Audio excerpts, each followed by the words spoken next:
स्वागत है PTC news ਦੇ ਵਿੱਚ ਸਾਰੇ ਦਰਸ਼ਕਾਂ ਦਾ ਤੇ ਮੈਂ ਹਰਪ੍ਰੀਤ ਸਿੰਘ ਵਿਚਾਰ ਤਕਰਾਰ ਲੈ ਕੇ ਇੱਕ ਵਾਰ ਫਿਰ ਤੋਂ ਤੁਹਾਡੇ ਸਾਹਮਣੇ ਹਾਜ਼ਰ ਹਾਂ। ਲੰਬੇ ਸਮੇਂ ਤੋਂ ਇੱਕ ਮੰਗ ਦੀ ਪ੍ਰੋੜਤਾ ਸਾਰੀਆਂ ਤਰ੍ਹਾਂ ਕਰ ਰਹੀਆਂ ਸਨ ਕਿ ਜੀਐਸਟੀ ਜੋ ਲੰਗਰ ਤੇ ਲਗਾਇਆ ਗਿਆ ਉਸ ਨੂੰ ਖਤਮ ਕੀਤਾ ਜਾਵੇ। ਕੁਝ ਲੋਕ ਤਾਂ ਇਸ ਨੂੰ ਗॉड ਸਰਵਿਸ ਟੈਕਸ ਨਾਲ ਵੀ ਸੰਬੋਧਨ ਕਰਨ ਲੱਗੇ ਸਨ ਕਿ ਮਨੁੱਖਤਾ ਦੀ ਸੇਵਾ ਦੇ ਲਈ ਜਿਹੜੇ ਲੰਗਰ ਚਲਾਏ ਜਾਂਦੇ ਨੇ ਜੇਕਰ ਉਹਨਾਂ ਤੇ ਵੀ ਅਸੀਂ ਟੈਕਸ ਦੇਣਾ ਤਾਂ ਫਿਰ ਇਹ ਮਨੁੱਖਤਾ ਦਾ ਭਲਾ ਕੀ ਹੋਇਆ। ਜਿਹੜੇ ਕੰਮ ਸਰਕਾਰਾਂ ਦੇ ਕਰਨ ਵਾਲੇ ਨੇ, ਜਿਹੜੇ ਕੰਮ ਸਰਕਾਰੀ ਦਫ਼ਤਰਾਂ ਦੇ ਕਰਨ ਵਾਲੇ ਨੇ, ਉਹ ਕੰਮ ਜੇਕਰ धार्मिक संस्थावां कर रही ने तो उसका भी उन्होंने तो टैक्स लिया जाए तो यह कितों तक जायज़ है। आखिरकार ये मंग प्रवान चढ़ी है और केंद्र सरकार ने यह कह दिता है कि जीएसटी जिहड़ा वो लंगर ते नहीं लगाया जाएगा। हालांकि इसते होर बहुत सारे स्पष्टीकरण आने ने पर मोटी मोटी गल जिहड़ी हाले तक निकल के सामने आई है वो ये आई है कि जिन्नियां भी धार्मिक संस्थावां ने या समाजिक संस्थावां ने जो लंगर चलांदियां ने मनुखता की सेवा दे लई, मनुखता के भले लई, उन्हां नूं एक बार तां जीएसटी देना पवेगा पर वो रिम्बर्स होकर वापस उन्हां नूं मिल जाएगा। एक वड्डी राहत वाली खबर है। श्रोमणी गुरुद्वारा प्रबंधक कमेटी, दिल्ली सिख गुरुद्वारा प्रबंधक कमेटी होर जिन्नियां भी धार्मिक संस्थावां ने, मनसा देवी भंडारा कमेटी होवे, इन्हां कमेटियां द्वारा अटुट लंगर चलाए जाते हैं और उन्हां दे जिहड़े जीएसटी है वो करोड़ां दे विच जांदी सी। हुण घट्टो घट्ट एक वड्डी राहत करोड़ां रुपए की जरूर इन्हां संस्थावां नूं होई है। इसे ते विचार चर्चा लैके हाज़र होए हां कि आखिरकार इन्ना डिले क्यों होया, ये जीएसटी हुण वापस किवें आएगा और ये किवें लागू होएगा, इस सारे ते विचार चर्चा लैके हाज़र होए हां। सब तो पहले जाण पछाण करा दईए फिर अगे वधदे हां। साडे नाल सरदार रूप सिंह जी मौजूद ने, सकत्तर ने, मुख सकत्तर ने श्रोमणी गुरुद्वारा प्रबंधक कमेटी दे। परमिंदरपाल सिंह जी मौजूद ने, बुलार ने दिल्ली सिख गुरुद्वारा मैनेजमेंट कमेटी दे। अरविंद मित्तल साहब मौजूद ने, आगू ने बीजेपी पंजाब दे। पवनीत टाइगर चंडोक साहब मौजूद ने, मार्केट माहर ने, जीएसटी नूं बड़े नेड़े तो उन्होंने वेख्या होया। केएल बांसल साहब मौजूद ने, चेयरमैन ने मनसा देवी भंडारा कमेटी दे। बहुत बहुत स्वागत है सारे मेहमानों का।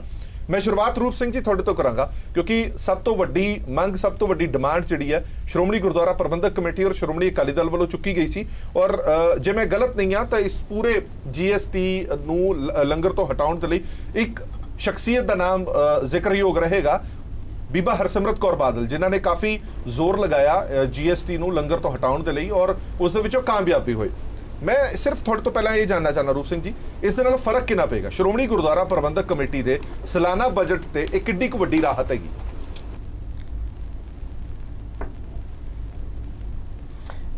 जिथों तक सरदार हरप्रीत सिंह जी राहत की गल आ, ये राहत भी मनुखता के भले ते आ।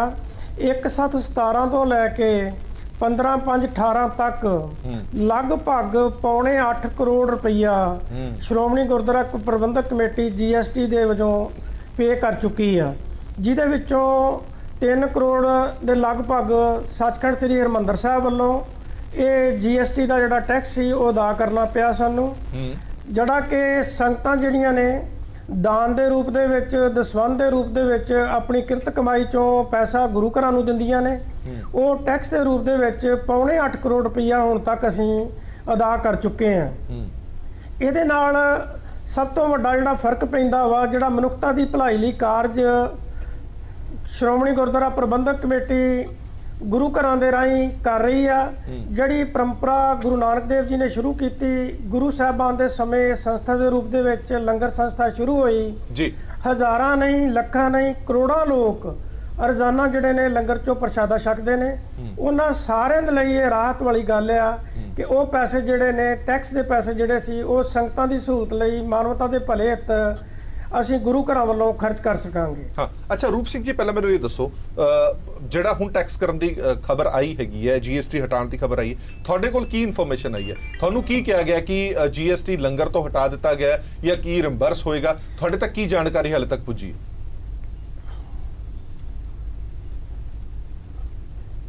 ਸਾਡੇ ਕੋਲ ਜਿਹੜੀ ਲਿਖਤੀ रूप च जानकारी सरकारी तौर पर तो ऑफिशियली नहीं कोई अजे मिली, पर अनऑफिशियली जी आर्डर आया सरकार वालों, प्रवीण शर्मा वालों जिहड़ा सैकटरी स्टेट सैकटरी ने उन्होंने वालों मिलिया वा, ये scheme of financial assistance under सेवा भोज योजना जी, भाव सेवा भोज योजना एक केंद्र सरकार ने नवीं शुरू की है, जिहदे अधीन जिहड़ियां भी संस्थावां लंगर चलाउंदियां ने।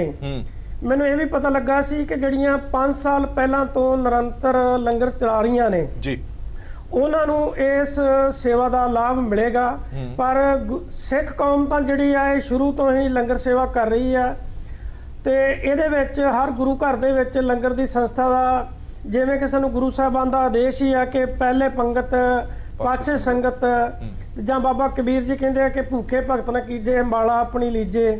ਉਸ ਅਨੁਸਾਰ ਗੁਰੂ ਘਰਾਂ 'ਚ ਤਾਂ ਪੰਗਤ ਦਾ ਸੰਗਤ ਦਾ ਸੰਕਲਪ ਜਿਹੜਾ ਵਾ ਉਹ ਸਾਕਾਰ ਰੂਪ 'ਚ ਚੱਲ ਰਿਹਾ। ਤੇ ਇਹ ਸਰਕਾਰ ਨੇ ਪੈਸੇ ਜਿਹੜੇ ਹੁਣ ਤੱਕ ਇਨਫੋਰਮੇਸ਼ਨ ਆ ਉਹ GST ਗੁਰੂ ਘਰਾਂ ਤੋਂ ਲੰਗਰ ਤੋਂ ਲੈ ਕੇ ਤੇ ਉਹ ਵਾਪਸ ਸਾਨੂੰ ਜਿਹੜਾ ਉਹ ਕਰਿਆ ਕਰਨਗੇ, ਜਿੰਨਾ ਵੀ GST ਲਿਆ ਕਰਨਗੇ ਉਹ ਵਾਪਸ ਉਹਨਾਂ ਅਕਾਊਂਟ 'ਚ ਹੀ ਆ ਜਾ ਕਰੇਗਾ। ਜੀ ਜੀ, ਮੈਂ ਆਨਾ ਰੂਪ ਸਿੰਘ ਜੀ ਤੁਹਾਡੇ ਕੋਲ ਵਾਪਸ। ਮਿੱਤਲ ਸਾਹਿਬ, ਹਾਂਜੀ ਮਿੱਤਲ ਸਾਹਿਬ, ਸਵਾਲ ਇਹ ਖੜਾ ਹੋ ਰਿਹਾ ਕਿ GST ਨੂੰ ਲੱਗਿਆ ਕਾਫੀ ਸਮਾਂ ਹੋ ਗਿਆ ਔਰ ਜਦੋਂ GST ਲੱਗਿਆ ਸੀ ਉਦੋਂ ਹੀ ਇਹ ਡਿਮਾਂਡ ਸੀ ਕਿ ਲੰਗਰ ਤੋਂ GST ਹਟਾਇਆ ਜਾਵੇ। ਪੂਰੇ ਭਾਰਤ ਦੇ ਵਿੱਚ ਵੱਖ-ਵੱਖ ਧਾਰਮਿਕ ਜਥੇਬੰਦੀਆਂ, ਸਮਾਜਿਕ ਜਥੇਬੰਦੀਆਂ ਵੀ ਕਹਿੰਦੇ ਸੀ ਜਿਹੜੇ ਕੰਮ ਸਰਕਾਰਾਂ ਦੇ ਨੇ, ਭਾਵੇਂ ਕੇਂਦਰ ਸਰਕਾਰ ਦਾ ਕੰਮ ਹੋਵੇ, ਸਟੇਟ ਗਵਰਨਮੈਂਟ ਦਾ ਕੰਮ ਹੋਵੇ, ਭੁੱਖੇ ਨੂੰ ਰੋਟੀ ਦੇਣੀ, ਰਹਿਣ ਲਈ ਸਥਾਨ ਦੇਣਾ, ਉਹ ਸਾਰੇ ਕੰਮ ਧਾਰਮਿਕ ਜਾਂ ਸਮਾਜਿਕ ਸੰਸਥਾਵਾਂ ਕਰ ਰਹੀਆਂ ਨੇ, ਪਰ ਉਹਨਾਂ ਤੋਂ ਤੁਸੀਂ ਇਹ ਕੰਮ ਕਰਨ ਦੇ ਵੀ ਪੈਸੇ ਲੈ ਰਹੇ ਹੋ। ਇੰਨੀ ਲੇਟ ਕਿਉਂ ਆਏ? ਇਹਦਾ ਸਿਆਸਤ ਪਿੱਛੇ ਕੋਈ ਲੈਣਾ ਦੇਣਾ ਹੈਗਾ? ਕੁਝ ਲੋਕ ਇਹ ਕਹਿ ਰਹੇ ਨੇ ਕਿ ਹੁਣ ਸਾਲ ਇਲੈਕਸ਼ਨ ਨੂੰ ਰਹਿ ਗਿਆ, ਹੁਣ ਆਪਣੀ ਛਵੀ ਸੁਧਾਰਨ ਤੇ ਲੱਗੀ ਹੋਈ ਹੈ ਬੀਜੇਪੀ। ਹਰਪ੍ਰੀਤ ਜੀ, ਸਭ ਤੋਂ ਪਹਿਲੇ ਮੈਂ ਤੁਹਾਡੇ ਚੈਨਲ ਦੇ ਰਾਹੀਂ ਭਾਰਤ ਦੇ ਪ੍ਰਧਾਨ ਮੰਤਰੀ ਸ਼੍ਰੀ ਨਰਿੰਦਰ ਮੋਦੀ ਜੀ, ਭਾਰਤੀ ਜਨਤਾ ਪਾਰਟੀ ਦੇ ਪ੍ਰਧਾਨ ਸ਼੍ਰੀ ਅਮਿਤ ਸ਼ਾਹ ਜੀ, ਭਾਰਤ ਦੇ ਵਿੱਤ ਮੰਤਰੀ ਸ਼੍ਰੀ ਅਰੁਣ ਜੇਤਲੀ ਜੀ, ਮੌਜੂਦਾ ਐਕਟਿੰਗ ਵਿੱਤ ਮੰਤਰੀ ਸ਼੍ਰੀ ਪਿਊਸ਼ ਗੋਇਲ ਜੀ ਔਰ ਸਮੁੱਚੀ ਲੀਡਰਸ਼ਿਪ ਦਾ ਧੰਨਵਾਦ ਕਰਦਾ ਕਿ ਜਿਨ੍ਹਾਂ ਨੇ ਇਹ ਐਡਾ ਵੱਡਾ ਇਤਿਹਾਸਿਕ ਫੈਸਲਾ ਲਿੱਤਾ ਕਿ GST ਨਾ ਸਿਰਫ ਅੱਗੇ ਨੂੰ ਮਾਫ ਕੀਤਾ ਜਾਏਗਾ ਬਲਕਿ ਜੋ ਪਿੱਛੇ ਤੋਂ GST ਜੋ ਧਾਰਮਿਕ ਔਰ ਚੈਰੀਟੇਬਲ ਇੰਸਟੀਟਿਊਸ਼ਨਸ ਦੇ ਰਹੀ ਹੈ ਉਹ ਵੀ ਵਾਪਸ ਕੀਤਾ ਜਾਏਗਾ। ਕਿਉਂਕਿ ਦੇਖਣ ਚ ਆਇਆ ਕਿ ਜਦੋਂ ਵੀ ਕੋਈ ਫੈਸਲਾ ਹੁੰਦਾ ਉਹ ਹਮੇਸ਼ਾ ਅੱਗੇ ਨੂੰ ਲਾਗੂ ਹੁੰਦਾ, ਉਹ ਪਿੱਛੇ ਤੋਂ ਲਾਗੂ ਬਹੁਤ ਘੱਟ ਕਦੇ ਨਹੀਂ ਹੁੰਦਾ। ਸੋ ਇੱਕ ਇਤਿਹਾਸਿਕ ਫੈਸਲਾ ਹੈ। ਔਰ ਜਿੱਥੇ ਤੱਕ ਗੱਲ ਹੈ ਕਿ ਇਹ ਫੈਸਲਾ ਦੇਰ ਨਾਲ ਆਇਆ ਜਾਂ ਨਹੀਂ ਆਇਆ, ਮੈਂ ਦੱਸਣਾ ਚਾਹਨਾ ਕਿ GST ਦੇ ਜਿੰਨੇ ਵੀ ਫੈਸਲੇ ਹੈ ਇਹ GST ਕੌਂਸਲ ਦੇ ਵਿੱਚ ਹੁੰਦੇ ਹੈ। ਭਾਰਤ ਸਰਕਾਰ ਦੇ ਕੋਲ ਆਪਣੇ ਕੋਲ ਕੋਈ ਡਿਕਟੇਟੋਰੀਅਲ ਪੋਜੀਸ਼ਨ ਨਹੀਂ ਹੈ, ਪਰ ਉਹ ਆਪਣੇ ਕੋਲੋਂ GST ਕੌਂਸਲ ਦੀਆਂ ਕਿੰਨੀਆਂ ਮੀਟਿੰਗਸ ਹੋ ਚੁੱਕੀਆਂ ਨੇ, ਇਹਨਾਂ ਦੇ ਵਿੱਚ ਤੁਸੀਂ ਕਾਫੀ ਬਦਲਾਅ ਵੀ ਕੀਤੇ ਨੇ। ਜੇ ਉਹਨਾਂ ਬਦਲਾਵਾਂ ਦੇ ਵਿੱਚ ਇੱਕ ਇਹ ਬਦਲਾਅ ਆ ਜਾਂਦਾ ਤਾਂ ਕੋਈ ਖਾਸ ਫਰਕ ਪੈਣਾ ਨਹੀਂ। ਉਸੇ ਦੇ ਬਾਰੇ ਚ ਦੱਸਣ ਲੱਗਿਆ ਕਿ GST ਕੌਂਸਲ ਇਹ ਫੈਸਲਾ ਕਰਦੀ ਹੈ ਔਰ ਜਿਹੜਾ GST ਕੌਂਸਲ ਦੇ ਵਿੱਚ ਮੁੱਦਾ ਆਂਦਾ ਹੈ ਉਹ ਸਟੇਟਾਂ ਦੀ ਜਿਹੜੇ GST ਕੌਂਸਲ ਦੇ ਮੈਂਬਰ ਹੈ, ਸਟੇਟਾਂ ਦੇ ਪ੍ਰਤੀਨਿਧੀ ਹੈ, ਉਹਨਾਂ ਦੀ ਸਹਿਮਤੀ ਦੇ ਨਾਲ ਇੱਕ ਬਹੁਮਤ ਦੇ ਨਾਲ ਜਦੋਂ ਫੈਸਲਾ ਹੁੰਦਾ 75% ਬਹੁਮਤ ਦੇ ਨਾਲ ਫੈਸਲਾ ਹੁੰਦਾ ਤਾਂ ਹੀ ਫੈਸਲਾ ਕੀਤਾ ਜਾਂਦਾ ਹੈ। ਮਿੱਤਲ ਸਾਹਿਬ, ਲੇਕਿਨ ਇਹ ਤੁਹਾਨੂੰ ਲੱਗਦਾ ਹੈ ਕਿ GST ਕੌਂਸਲ ਦੇ ਵਿੱਚ ਜਿੰਨੇ ਵੀ ਸਟੇਟ ਹੋਣਗੇ ਕੋਈ ਇੱਕ ਸਟੇਟ ਵੀ ਅਜਿਹਾ ਹੋਏਗਾ ਜਿਹੜਾ ਕਹੇਗਾ ਕਿ ਨਹੀਂ GST ਮਾਫ ਨਹੀਂ ਹੋਣੀ ਚਾਹੀਦੀ? ਮੈਂ ਤੁਹਾਨੂੰ ਉਸੇ ਦੇ ਬਾਰੇ ਚ ਦੱਸਣ ਲੱਗਿਆ। ਇਹ ਜਿੰਨੇ ਵੀ ਮੁੱਦੇ GST ਕੌਂਸਲ ਦੇ ਵਿੱਚ ਆਉਂਦੇ ਆ ਇਹ ਮੁੱਦੇ ਸਟੇਟ ਗਵਰਨਮੈਂਟਸ ਦੇ ਵੱਲੋਂ ਲੈ ਕੇ ਆਏ ਜਾਂਦੇ ਆ। ਇਹ ਮੁੱਦਾ GST ਕੌਂਸਲ ਦੇ ਵਿੱਚ ਨਾ ਆਇਆ, ਨਾ ਇਸ ਦੇ ਬਾਰੇ ਚ ਕੋਈ ਜ਼ਿਕਰ ਹੋਇਆ। ਇਸੇ ਕਰਕੇ ਹਲੇ ਵੀ ਜਿਹੜਾ ਇਹ ਰੀਇੰਬਰਸਮੈਂਟ ਦੀ ਪਾਲਿਸੀ ਸਰਕਾਰ ਨੇ ਬਣਾਈ ਹੈ, ਇਹ GST ਕੌਂਸਲ ਦੇ ਵਿੱਚ ਜਦੋਂ ਮੁੱਦਾ ਪਾਸ ਹੋਏਗਾ ਮਾਫੀ ਦੀ ਗੱਲ ਉਦੋਂ ਆਏਗੀ। ਕੇਂਦਰ ਸਰਕਾਰ ਨੇ ਜੋ ਸੇਵਾ ਭੋਜ ਯੋਜਨਾ ਕਲਚਰ ਮਿਨਿਸਟਰੀ ਦੇ ਤਹਿਤ ਬਣਾਈ ਹੈ, ਉਸ ਮਿਨਿਸਟਰੀ ਦੇ ਤਹਿਤ 325 ਕਰੋੜ ਦਾ ਫੰਡ ਵੀ ਉਹਨਾਂ ਨੂੰ ਐਲੋਕੇਟ ਕੀਤਾ ਤਾਂ ਕਿ ਬਿਨਾਂ ਕਿਸੇ ਵਿਤਕਰੇ ਤੋਂ ਕਿਸੇ ਵੀ ਧਾਰਮਿਕ ਸੰਸਥਾ, ਚਾਹੇ ਉਹ ਹਿੰਦੂ ਹੋ, ਸਿੱਖ ਹੋਵੇ, ਮੁਸਲਿਮ ਹੋਵੇ, ਕ੍ਰਿਸਚਨ ਹੋਵੇ ਜਾਂ ਕਿਸੇ ਵੀ ਵਰਗ ਦਾ ਕਿਸੇ ਵੀ ਧਰਮ ਦੀ ਜੋ ਸੰਸਥਾ ਹੈ ਜਿਹੜੀ ਕਿ ਫ੍ਰੀ ਲੰਗਰ ਗਰੀਬ ਲੋਕਾਂ ਨੂੰ ਜੋ ਮੰਦਿਰਾਂ 'ਚ, ਗੁਰਦੁਆਰਿਆਂ 'ਚ, ਵੱਖ-ਵੱਖ ਸਥਾਨਾਂ ਤੇ ਮੱਥਾ ਟੇਕਣ ਜਾਂਦੇ ਆ ਉਹਨਾਂ ਨੂੰ ਇੱਕ ਲੰਗਰ ਵਰਤਾਉਂਦੇ ਆ। ਤੁਸੀਂ ਕਿਹਾ ਕਿ ਕੌਂਸਲ ਦੇ ਵਿੱਚ ਆਏਗਾ ਮੁੱਦਾ, ਉਸ ਤੋਂ ਬਾਅਦ ਇਹਨੂੰ ਫ੍ਰੀ ਕੀਤਾ ਜਾਏਗਾ, ਨਹੀਂ ਕੀਤਾ ਜਾਏਗਾ। ਕਿਤੇ ਅਸ਼ੰਕਾ ਇਹ ਨਹੀਂ ਹੈਗੀ ਕਿ ਇਹ ਸਕੀਮ ਸਿਰੇ ਨਾ ਵੀ ਚੜ ਸਕੇ? ਨਹੀਂ, ਕੌਂਸਲ ਜੀ ਕਹਿੰਦੀ ਹੈ ਕਿ ਨਹੀਂ ਅਸੀਂ ਨਹੀਂ ਮੰਨਦੇ ਫਿਰ, ਕਿਉਂਕਿ ਇਹ ਇਸ ਕਰਕੇ ਮੈਂ ਕਹਿੰਦਾ ਵੀ ਇਹ ਨਹੀਂ ਹੋਏਗਾ ਕਿਉਂਕਿ ਜਿਹੜਾ ਕਲਚਰ ਡਿਪਾਰਟਮੈਂਟ ਦਾ ਫੈਸਲਾ ਹੈ ਉਹਦਾ GST ਕੌਂਸਲ ਤੋਂ ਅਲੱਗ ਹਟ ਕੇ ਫੈਸਲਾ ਹੈ। ਜੋ ਵੀ ਕਿਸੇ ਦਾ GST ਕਿਸੇ ਨੇ ਪੇ ਕੀਤਾ ਉਹ ਅੱਗੇ ਨੂੰ ਉਸ ਨੂੰ ਰੀਇੰਬਰਸ ਕਰਨ ਦਾ ਭਾਰਤ ਸਰਕਾਰ ਨੇ ਫੈਸਲਾ ਕੀਤਾ ਹੈ। ਔਰ ਮੈਂ ਸਮਝਦਾ ਕਿ ਇਹ ਰਾਜਨੀਤੀ ਦਾ ਵਿਸ਼ਾ ਵੀ ਹੈ ਨਹੀਂ। ਜਿਹੜਾ ਇਹ ਕਹਿਣਾ ਕਿ ਆਪਣੀ ਛਵੀ ਸੁਧਾਰਨ ਵਾਸਤੇ, ਇਹ ਐਸਾ ਕੁਝ ਨਹੀਂ ਹੈ। ਇਹ ਰਾਜਨੀਤੀ ਦਾ ਮੁੱਦਾ ਨਹੀਂ ਹੈ, ਇਹ ਆਸਥਾ ਦਾ ਮੁੱਦਾ ਹੈ। ਹਿੰਦੁਸਤਾਨ ਧਰਮ ਪ੍ਰਾਇਣ ਮੁਲਕ ਹੈ। ਹਿੰਦੁਸਤਾਨ ਦੇ ਵਿੱਚ ਲੋਕ ਵੱਖ-ਵੱਖ ਧਰਮਾਂ ਨੂੰ ਮੰਨਣ ਵਾਲੇ ਲੋਕ ਹੈ। ਥੋੜਾ ਟਾਈਮ ਲੱਗ ਗਿਆ ਤਾਂ ਰਾਜਨੀਤੀ ਜੁੜਦੀ ਨਜ਼ਰ ਆਉਂਦੀ ਹੈ। ਚਲੋ ਮੈਂ ਵਾਪਸ ਆਣਾ ਤੁਹਾਡੇ ਕੋਲ। ਚੰਡੋਕ ਸਾਹਿਬ, ਥੋੜੀਆਂ ਗੱਲਾਂ ਸਾਫ਼ ਕਰਨ ਵਾਲੀਆਂ ਜ਼ਰੂਰੀ ਨੇ। ਮੈਂ ਸਿਰਫ ਇਹ ਤੁਹਾਡੇ ਤੋਂ ਜਾਣਨਾ ਚਾਹੁੰਦਾ ਕਿ ਜਿਹੜੀ ਸੇਵਾ ਭੋਜ ਯੋਜਨਾ ਇਹਦੀ ਥੋੜੀ ਜਿਹੀ ਤਰਤੀਬ ਦੱਸੋ ਵੀ ਇਸ ਯੋਜਨਾ ਦੇ ਵਿੱਚ ਕੀ ਹੈ। ਫਾਰ ਐਗਜ਼ਾਮਪਲ, ਜੇ ਸ਼੍ਰੋਮਣੀ ਗੁਰਦੁਆਰਾ ਪ੍ਰਬੰਧਕ ਕਮੇਟੀ 5 ਕਰੋੜ ਰੁਪਏ ਦਾ ਸਾਲਾਨਾ ਰਾਸ਼ਨ ਖਰੀਦਦੀ ਹੈ ਤਾਂ ਉਸ ਰਾਸ਼ਨ ਤੇ GST ਮੁਕਤ ਹੋਏਗਾ, ਜਾਂ ਸ਼੍ਰੋਮਣੀ ਗੁਰਦੁਆਰਾ ਪ੍ਰਬੰਧਕ ਕਮੇਟੀ ਪ੍ਰਸ਼ਾਦ, ਕੜਾ ਪ੍ਰਸ਼ਾਦ ਦੇ ਕੋਈ ਕਰਵਾਉਂਦਾ, ਕੋਈ ਲੱਖ ਰੁਪਏ ਦੀ, 2 ਲੱਖ ਰੁਪਏ ਦੀ ਮਹੀਨੇ ਦੀ ਜਾਂ ਸਾਲ ਦੀ ਹੁੰਦੀ ਹੈ, ਉਸ ਤੇ GST ਮੁਕਤ ਹੋਏਗਾ, ਜਾਂ ਸ਼੍ਰੋਮਣੀ ਗੁਰਦੁਆਰਾ ਪ੍ਰਬੰਧਕ ਕਮੇਟੀ ਵਿਦਿਆ ਦੇ ਅਦਾਰੇ ਵੀ ਚਲਾਉਂਦੀ ਹੈ, ਸਿੱਖਿਆ ਦੇ ਅਦਾਰੇ ਵੀ ਚਲਾਉਂਦੀ ਹੈ, ਹਸਪਤਾਲ ਵੀ ਚਲਾਉਂਦੀ ਹੈ, ਹੋਰ ਵੀ ਬਹੁਤ ਸੇਵਾ ਦੇ ਕੰਮ ਕਰਦੀ ਹੈ, ਉਹਨਾਂ ਤੇ ਵੀ GST ਮੁਕਤ ਹੋਏਗਾ ਕਿ ਨਹੀਂ ਹੋਏਗਾ? ਸਰ ਦੇਖੋ, ਪਹਿਲਾਂ ਤੇ ਦੋ ਤਿੰਨ ਚੀਜ਼ਾਂ ਆਪਾਂ ਸਮਝ ਲਈਏ। ਮੇਰੇ ਹਿਸਾਬ ਨਾਲ ਜਿਹੜਾ ਫਿਲਹਾਲ ਜਿਹੜਾ ਫੈਸਲਾ ਲਿੱਤਾ ਗਿਆ ਹੈ, ਇਹਦਾ GST ਕਾਉਂਸਲ ਦੇ ਪ੍ਰਵਿਊ ਨਾਲ ਕੋਈ ਲੈਣਾ ਦੇਣਾ ਹੀ ਨਹੀਂ ਹੈ। ਇਹ ਪਹਿਲਾਂ ਵੀ ਸੈਂਟਰ ਨੇ ਕਿਹਾ ਹੋਇਆ ਸੀ, ਸਪੋਜ਼ ਕੋਈ ਇੱਕ ਰਿਲੀਜੀਅਸ ਮੂਵੀ ਆਉਂਦੀ ਹੈ ਪੰਜਾਬ ਦੇ ਵਿੱਚ ਔਰ ਪੰਜਾਬ ਗਵਰਨਮੈਂਟ ਚਾਹੁੰਦੀ ਕਿ ਅਸੀਂ ਐਂਟਰਟੇਨਮੈਂਟ ਟੈਕਸ ਨਾ ਲਈਏ, ਤਾਂ ਉਹਨਾਂ ਨੇ ਇਹ ਕਿਹਾ ਜੀ ਟੈਕਸ ਤਾਂ ਕੱਟਿਆ ਜਾਏਗਾ, ਤੁਸੀਂ ਰੀਇੰਬਰਸ ਕਰ ਦਿਓ। ਔਰ ਇਹ ਤੁਹਾਨੂੰ ਯਾਦ ਹੈ ਕਿ ਇੱਕ ਵਾਰ ਪਹਿਲਾਂ ਵੀ ਮੁੱਦਾ ਉੱਠਿਆ ਸੀ ਜਦ SGPC ਨੇ ਕੀਤਾ ਸੀ, ਔਰ ਮੈਂ ਡਿਬੇਟ 'ਚ ਤੁਹਾਨੂੰ ਇਹ ਵੀ ਕਿਹਾ ਸੀ ਕਿ ਇਹ ਸਟੇਟ ਗਵਰਨਮੈਂਟ ਜਾਂ ਸੈਂਟਰ ਦੇ ਉੱਤੇ ਆਪਣੀ ਵਿਸ਼ ਹੈ ਕਿ ਉਹ ਰੀਇੰਬਰਸਮੈਂਟ ਹਲੇ ਵੀ ਕਰ ਸਕਦੀਆਂ ਹੈਗੀਆਂ। ਸੋ ਇਹ ਤਾਂ ਉਹੀ ਇੱਕ ਉਸੀ ਪਾਲਿਸੀ ਲਿਆਇਆ ਗਿਆ। ਉਹਨਾਂ ਨੇ 350 ਕਰੋੜ ਦਾ ਬਜਟ ਦਿੱਤਾ 2018-19 ਤੇ 19 ਵੀ। ਇੱਕ ਗੱਲ ਇਹ ਵੀ ਥੋੜਾ ਨੋਟ ਕਰਨ ਵਾਲੀ ਹੈ, ਜ਼ਿਆਦਾ ਵੱਡਾ ਜਿਹੜਾ ਇਸ਼ੂ ਮੈਨੂੰ ਲੱਗਦਾ ਸਰ, ਸਰਕਾਰ ਨੂੰ ਆਪਣੀ GST ਦੀ ਕਲੈਕਸ਼ਨਸ ਦੇ ਉੱਤੇ श्योरिटी नहीं हो रही सी। वो 80,000 करोड़ 85-90 80,000 करोड़ 85-90 ये पहली बार होया जेड़ा 1 लाख करोड़ दे उत्ते गई है जी। और उन्होंने जब फिलहाल जेड़ा बजट रखा 350 करोड़ मैनू लगता बड़ा इनएडिक्वेट है जिस हिसाब नाल रखे जे हुण जिवें हुण गोल्डन टैंपल दा ही वो कह रहे सी कि हरविंदर साहब ने कहा 8.5 करोड़ ਤੇ ਜੇ ਤੁਸੀਂ ਇਹ ਦੇਖੋ ਸਾਡੇ ਤਾਂ ਕਿੰਨੇ ਸਾਡੇ ਇੰਸਟੀਟਿਊਸ਼ਨਸ ਹੈਗੀਆਂ ਮਤਲਬ ਹੋਰ ਧਰਮਾਂ ਦੀਆਂ, ਤਾਂ ਮੇਰੇ ਖਿਆਲ ਉਹ ਬਜਟ ਤਾਂ ਇੱਕ ਮੈਨੂੰ ਲੱਗਦਾ ਇੱਕ ਆਈਡੀਆ ਦੇਣ ਲਈ ਰੱਖਿਆ ਗਿਆ ਹੈਗਾ ਕਿ 18-19 ਦੇ ਇਲੈਕਸ਼ਨ ਤੇ ਹੋਣ ਗਈ, ਸੋ ਤਦ ਤੱਕ ਸਿਚੁਏਸ਼ਨ ਕਲੀਅਰ ਵੀ ਹੋ ਜਾਏਗੀ। ਦੂਜੀ ਗੱਲ ਜਿਹੜੀ ਤੁਸੀਂ ਮੇਰੇ ਤੋਂ ਪੁੱਛੀ ਹੈ, ਫਿਲਹਾਲ ਇਹਨਾਂ ਨੇ ਸਿਰਫ ਫੂਡ ਆਈਟਮ ਲੰਗਰ ਦੇ ਉੱਤੇ ਦਿੱਤਾ ਹੈ, ਹਾਲਾਂਕਿ ਡਿਟੇਲਸ ਆਣੀਆਂ ਬਾਕੀ ਹੈ। ਜਿਵੇਂ ਤੁਸੀਂ ਐਜੂਕੇਸ਼ਨ ਤੇ ਹੈਲਥ ਦੀ ਗੱਲ ਕੀਤੀ, ਉਹਦੇ ਤੇ GST ਤਾਂ ਚਲੋ ਅੱਜ ਵੀ ਨਹੀਂ ਹੈਗਾ, ਵੈਸੇ ਹੀ ਨੈਸ਼ਨਲੀ ਮੇਰੇ ਕਹਿਣ ਦਾ ਭਾਵ ਇਹ ਹੈ ਕਿ ਜਦੋਂ ਤੁਸੀਂ ਕੋਈ ਇਨਸਟਰੂਮੈਂਟ ਲੈ ਕੇ ਆਉਂਦੇ ਹੋ, ਬਿਲਡਿੰਗ ਮਟੀਰੀਅਲ ਲੈ ਕੇ ਆਉਂਦੇ ਹੋ, ਤੁਸੀਂ ਕਾਲਜ ਐਕਸਪੈਂਡ ਕਰਨਾ ਹੈ, ਤੁਸੀਂ ਹਸਪੀਟਲ ਐਕਸਪੈਂਡ ਕਰਨਾ ਹੈ, ਤਾਂ ਉਹ ਜਿਹੜਾ ਮਟੀਰੀਅਲ ਆਂਦਾ ਉਸ ਤੇ ਕੋਈ ਰਾਹਤ ਨਹੀਂ ਫਿਲਹਾਲ। ਤੁਸੀਂ ਗੱਲ ਠੀਕ ਕਰੇ ਕਿ ਉਹ ਵੀ ultimately charity point of view ਨਾਲ ਯੂਜ਼ ਹੋਏਗਾ, ਹਸਪਤਾਲ ਹੋਏ ਚਾਹੇ ਬੱਚਿਆਂ ਦੀ ਐਜੂਕੇਸ਼ਨ ਹੋਏ ਜਾਂ ਸਕੂਲ, ਪਰ ਹਾਲੇ ਜਿਹੜਾ ਮੇਜਰ 325 ਕਰੋੜ ਦੇ ਵਿੱਚ ਹਰਪ੍ਰੀਤ ਜੀ ਹੋ ਹੀ ਨਹੀਂ ਸਕਦਾ। ਇੱਕ ਬਿਲਡਿੰਗ ਬਣਦੀ ਉਹਦੇ ਤੇ 100 ਕਰੋੜ ਲੱਗਦਾ ਤੇ 325 ਕਰੋੜ ਦੇ ਚਲੋ ਪਰ ਵੱਡੀ ਗੱਲ ਤਾਂ ਇਹ ਹੈ ਨਾ ਕਿ ਜੇ ਸਰਕਾਰ ਕਹਿੰਦੀ ਹੈ ਕਿ ਇਸ ਯੋਜਨਾ ਦੇ ਤਹਿਤ ਜਿੰਨਾ GST ਕਿਸੇ ਵੀ ਧਾਰਮਿਕ ਸੰਸਥਾ ਤੋਂ ਆਇਆ ਉਹ ਸਾਰੇ ਦਾ ਸਾਰਾ ਵਾਪਸ ਜਾਏਗਾ। ਇਹ ਹੁਣ ਸਰਕਾਰ ਦੀ ਹੈਡਕ ਹੈ 325 ਕਰੋੜ ਰੱਖੇ ਜਾਂ 3000 ਕਰੋੜ ਰੁਪਏ। ਸਹੀ ਗੱਲ ਹੈ, ਠੀਕ ਹੈ ਜੀ। ਔਰ SGP ਇੱਕ ਮੈਂ ਚੀਜ਼ ਜ਼ਰੂਰ ਕਹਿਣਾ ਚਾਹਾਂਗਾ, ਐਪਰੀਸ਼ੀਏਟ ਕਰਨਾ ਪਾਏਗਾ, SGPC ਐਜ਼ ਇੰਸਟੀਟਿਊਸ਼ਨ ਨੇ ਤਾਂ ਬੜਾ ਵੱਡਾ ਮੇਜਰ ਰੋਲ ਦਿੱਤਾ ਹੈ, ਨਾਟ ਓਨਲੀ ਸਿੱਖਸ ਲਈ, ਸਾਰੀ ਬੜਾ ਅੱਛਾ ਇੱਕ ਉਹਨਾਂ ਨੇ ਕਦਮ ਲਿੱਤਾ ਜਿਹਦੇ ਲਈ ਸਾਰੀ ਕਮਿਊਨਿਟੀਜ਼ ਨੂੰ ਫਾਇਦਾ ਹੋ ਰਿਹਾ, ਕਿਉਂਕਿ ਇਹ ਗੱਲ ਜੁਲਾਈ 2017 ਚ ਵੀ ਬੜੀ ਜੋਸ਼ੋ ਖਰੋਸ਼ ਨਾਲ SGPC ਨੇ ਉਠਾਈ ਸੀ ਔਰ ਅੱਛਾ ਲੱਗਿਆ ਕਿ ਇਹ ਸਾਰੀ ਕਮਿਊਨਿਟੀਜ਼ ਲਈ ਕੀਤਾ ਗਿਆ, ਤਾਂ ਇਹ ਗੱਲ ਅੱਛੀ ਹੈ ਜੀ। ਬਾਂਸਲ ਸਾਹਿਬ, ਮਨਸਾ ਦੇਵੀ ਭੰਡਾਰਾ ਕਮੇਟੀ ਪਿਛਲੇ ਕਾਫੀ ਲੰਬੇ ਸਮੇਂ ਤੋਂ ਸੇਵਾ ਭਾਵਨਾ ਦੇ ਵਿੱਚ ਲੱਗੀ ਹੋਈ ਹੈ, ਤੁਹਾਡੇ ਵੀ ਰੋਜ਼ਾਨਾ ਲੰਗਰ ਬਣਦਾ, ਤੁਹਾਨੂੰ ਲੱਗਦਾ ਕਿ ਕਿੰਨੀ ਕੁ ਵੱਡੀ ਰਾਹਤ ਤੁਹਾਡੇ ਇਸ ਤੇ ਵੀ ਹੈ? जी राहत अच्छी बात है जी, अच्छा हुआ इसके लिए कुछ ना कुछ तो राहत मिली जो काम में काम आएगी, जितने भी GST का बेनिफिट दिया है और उन्होंने उससे लोगों को और हम अच्छे काम कर सकते हैं उसके लिए।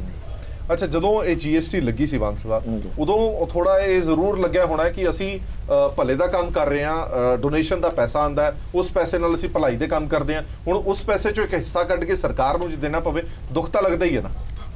ऐसे जी गवर्नमेंट भी अपने हिसाब से देख रही थी, हमें भी सेवाएं काम है अपना, उस हिसाब से भी अच्छे काम की तरफ जो बचत होगी उसमें और लोगों की सेवाएं कर सके। परविंदरपाल जी भी मौजूद है। परविंदरपाल सिंह जी, एक सवाल मैं थोड़े तो जानना चाहना, भावें स्पष्ट तौर पर कई लोग नहीं पूछते कि SGPC या DSGMC नाराज ना हो जाए या कई लोगों की नाराजगी मुल ना ले लीए, पर मैं थोड़े तो एक सवाल जरूर पूछना चाहना कि जे लोग ਅਸੀਂ ਗੁਰਦੁਆਰਾ ਕਮੇਟੀਆਂ ਜਿੰਨੇ ਵੀ ਪ੍ਰਬੰਧ ਕਰਦੀਆਂ ਨੇ ਉਹ ਦਾਨ ਦੇ ਪੈਸੇ ਨਾਲ ਕਰਦੀਆਂ ਨੇ, ਲੋਕ ਜਿਹੜਾ ਚੜਾਵਾ ਦਿੰਦੇ ਉਹਨਾਂ ਪੈਸੇ ਨਾਲ ਕਰਦੇ ਆ, ਜੇ ਉਸ ਚੜਾਵੇ ਦੇ ਪੈਸੇ ਚੋਂ ਸਾਨੂੰ ਟੈਕਸ ਦੇਣਾ ਵੀ ਪੈ ਜਾਂਦਾ ਤਾਂ ਸਾਨੂੰ ਕੀ ਦੁੱਖ ਦਾ?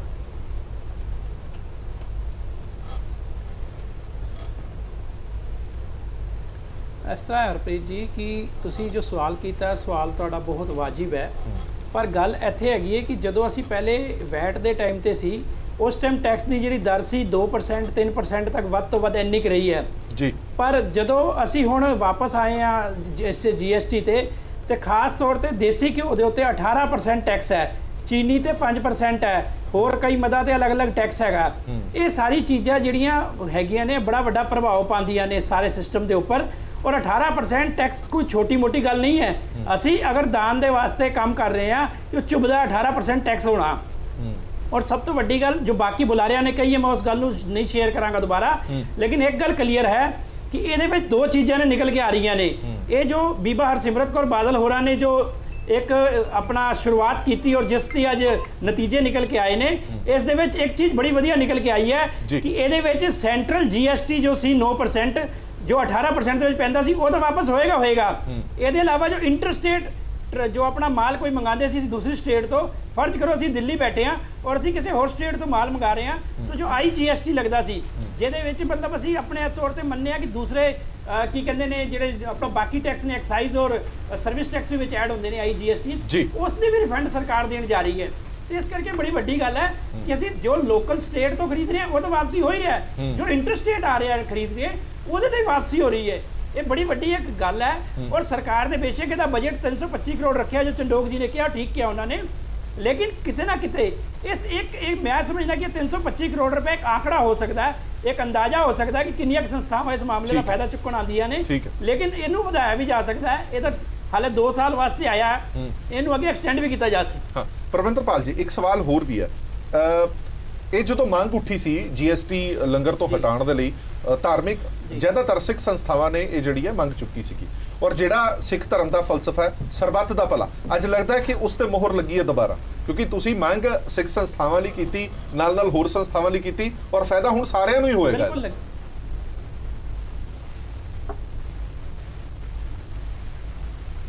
ਬਿਲਕੁਲ ਹੋਏਗਾ। ਜੋ ਗੁਰਬਤ ਇੱਕ ਸਿਧਾਂਤ ਦਿੰਦੀ ਹੈ, ਜੋ ਗੁਰਬਾਣੀ ਸਿਧਾਂਤ ਦਿੰਦੀ ਹੈ, ਵੱਲ੍ਹਾ ਨੂਰ ਪਾਇਆ, ਉਸ ਸਿਧਾਂਤ ਦੇ ਉੱਤੇ ਅੱਜ ਕਿਤਨਾ ਕਿਤੇ ਇਹ ਜੋ ਸੇਵਾ ਭੋਜ ਯੋਜਨਾ ਉੱਥੇ ਪਹੁੰਚ ਗਈ ਹੈ, ਕਿਉਂਕਿ ਇੱਕ ਤਰ੍ਹਾਂ ਨਾਲ ਇਹਨੇ ਸਾਰੇ ਧਰਮਾਂ ਦੇ ਵਾਸਤੇ ਰਸਤੇ ਖੋਲ ਦਿੱਤੇ ਨੇ। ਉਹਨਾਂ ਦੇ ਲੰਗਰਾਂ ਦੇ ਉੱਤੇ, ਉਹਨਾਂ ਦੀ ਰਸਦ ਦੇ ਉੱਤੇ ਜੋ ਟੈਕਸ ਲੱਗਦਾ ਸੀ, ਉਸ ਨੂੰ ਸੈਂਟਰਲ ਦੇ ਹਿੱਸੇ ਦੇ ਟੈਕਸ ਨੂੰ ਵਾਪਸ ਮੋੜਨ ਦਾ ਇੱਕ ਰਸਤਾ ਖੋਲਤਾ ਹੈ। ਸੂਬਿਆਂ ਦਾ ਰਸਤਾ ਹਾਲੇ ਬੰਦ ਹੈ, ਸੂਬਿਆਂ ਨੂੰ ਵੀ ਚਾਹੀਦਾ ਇਸ ਮਾਮਲੇ ਤੇ ਕਾਰਵਾਈ ਕਰੇ। ਦਿੱਲੀ ਕਮੇਟੀ ਵੱਲੋਂ ਇਸ ਮਾਮਲੇ ਵਿੱਚ 17 ਜੁਲਾਈ 2017 ਨੂੰ ਦਿੱਲੀ ਸਰਕਾਰ ਨੂੰ, ਦਿੱਲੀ ਦੇ ਮੁੱਖ ਮੰਤਰੀ ਨੂੰ ਚਿੱਠੀ ਭੇਜੀ ਗਈ ਸੀ, ਔਰ ਜੋ GST ਕੌਂਸਲ ਵੱਲੋਂ ਪਾਸ 83 ਮਦਾਂ ਨੇ, ਉਹਦੇ ਵਿੱਚ ਕੁਝ ਮਦਾਂ ਦੇ ਤਹਿਤ ਅਸੀਂ ਛੂਟ ਦਾ ਦਾਅਵਾ ਕੀਤਾ ਸੀ, ਪਰ ਅਫਸੋਸ ਹੁੰਦਾ ਹੈ ਕਿ 10 ਮਹੀਨੇ ਦੇ ਕਰੀਬ ਨਿਕਲ ਚੁੱਕੇ ਨੇ ਔਰ ਹਾਲੇ ਤੱਕ ਮੁੱਖ ਮੰਤਰੀ ਸਾਹਿਬ ਨੇ 10-11 ਮਹੀਨੇ ਨਿਕਲਣ ਦੇ ਬਾਅਦ ਕੋਈ ਕਾਰਵਾਈ ਨਹੀਂ ਕੀਤੀ।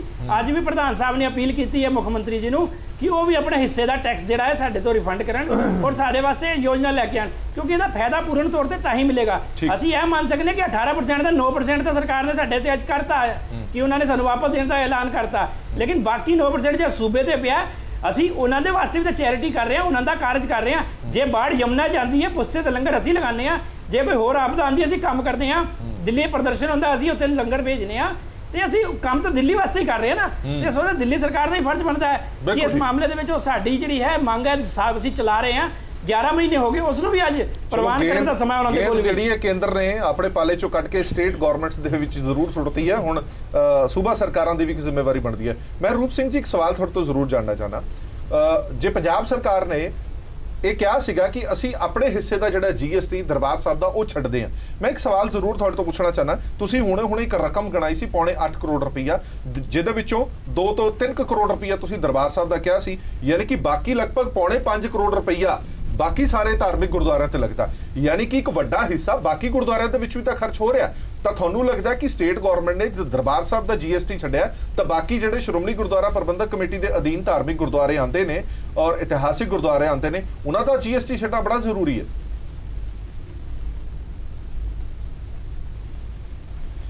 ਸਟੇਟ ਗਵਰਨਮੈਂਟ ਨੇ ਜਿਹੜਾ ਕਿਹਾ ਨਾ ਕਿ ਦਰਬਾਰ ਸਾਹਿਬ ਤੋਂ ਛੱਡਦੇ ਆ, ਕਿਉਂਕਿ ਸਾਰੇ ਹੀ ਗੁਰੂ ਘਰਾਂ ਦੇ ਵਿੱਚ ਲੰਗਰ ਚੱਲਦਾ ਵਾ, ਤੇ ਲੰਗਰ ਦੇ ਵਿੱਚੋਂ ਹੀ ਜਿਵੇਂ ਭੁਚਾਲ ਪੀੜਤਾਂ ਦੀ, ਹੜ੍ਹ ਪੀੜਤਾਂ ਦੀ, ਤੂਫਾਨ ਪੀੜਤਾਂ ਦੀ ਮਦਦ ਕੀਤੀ ਜਾਂਦੀ ਆ।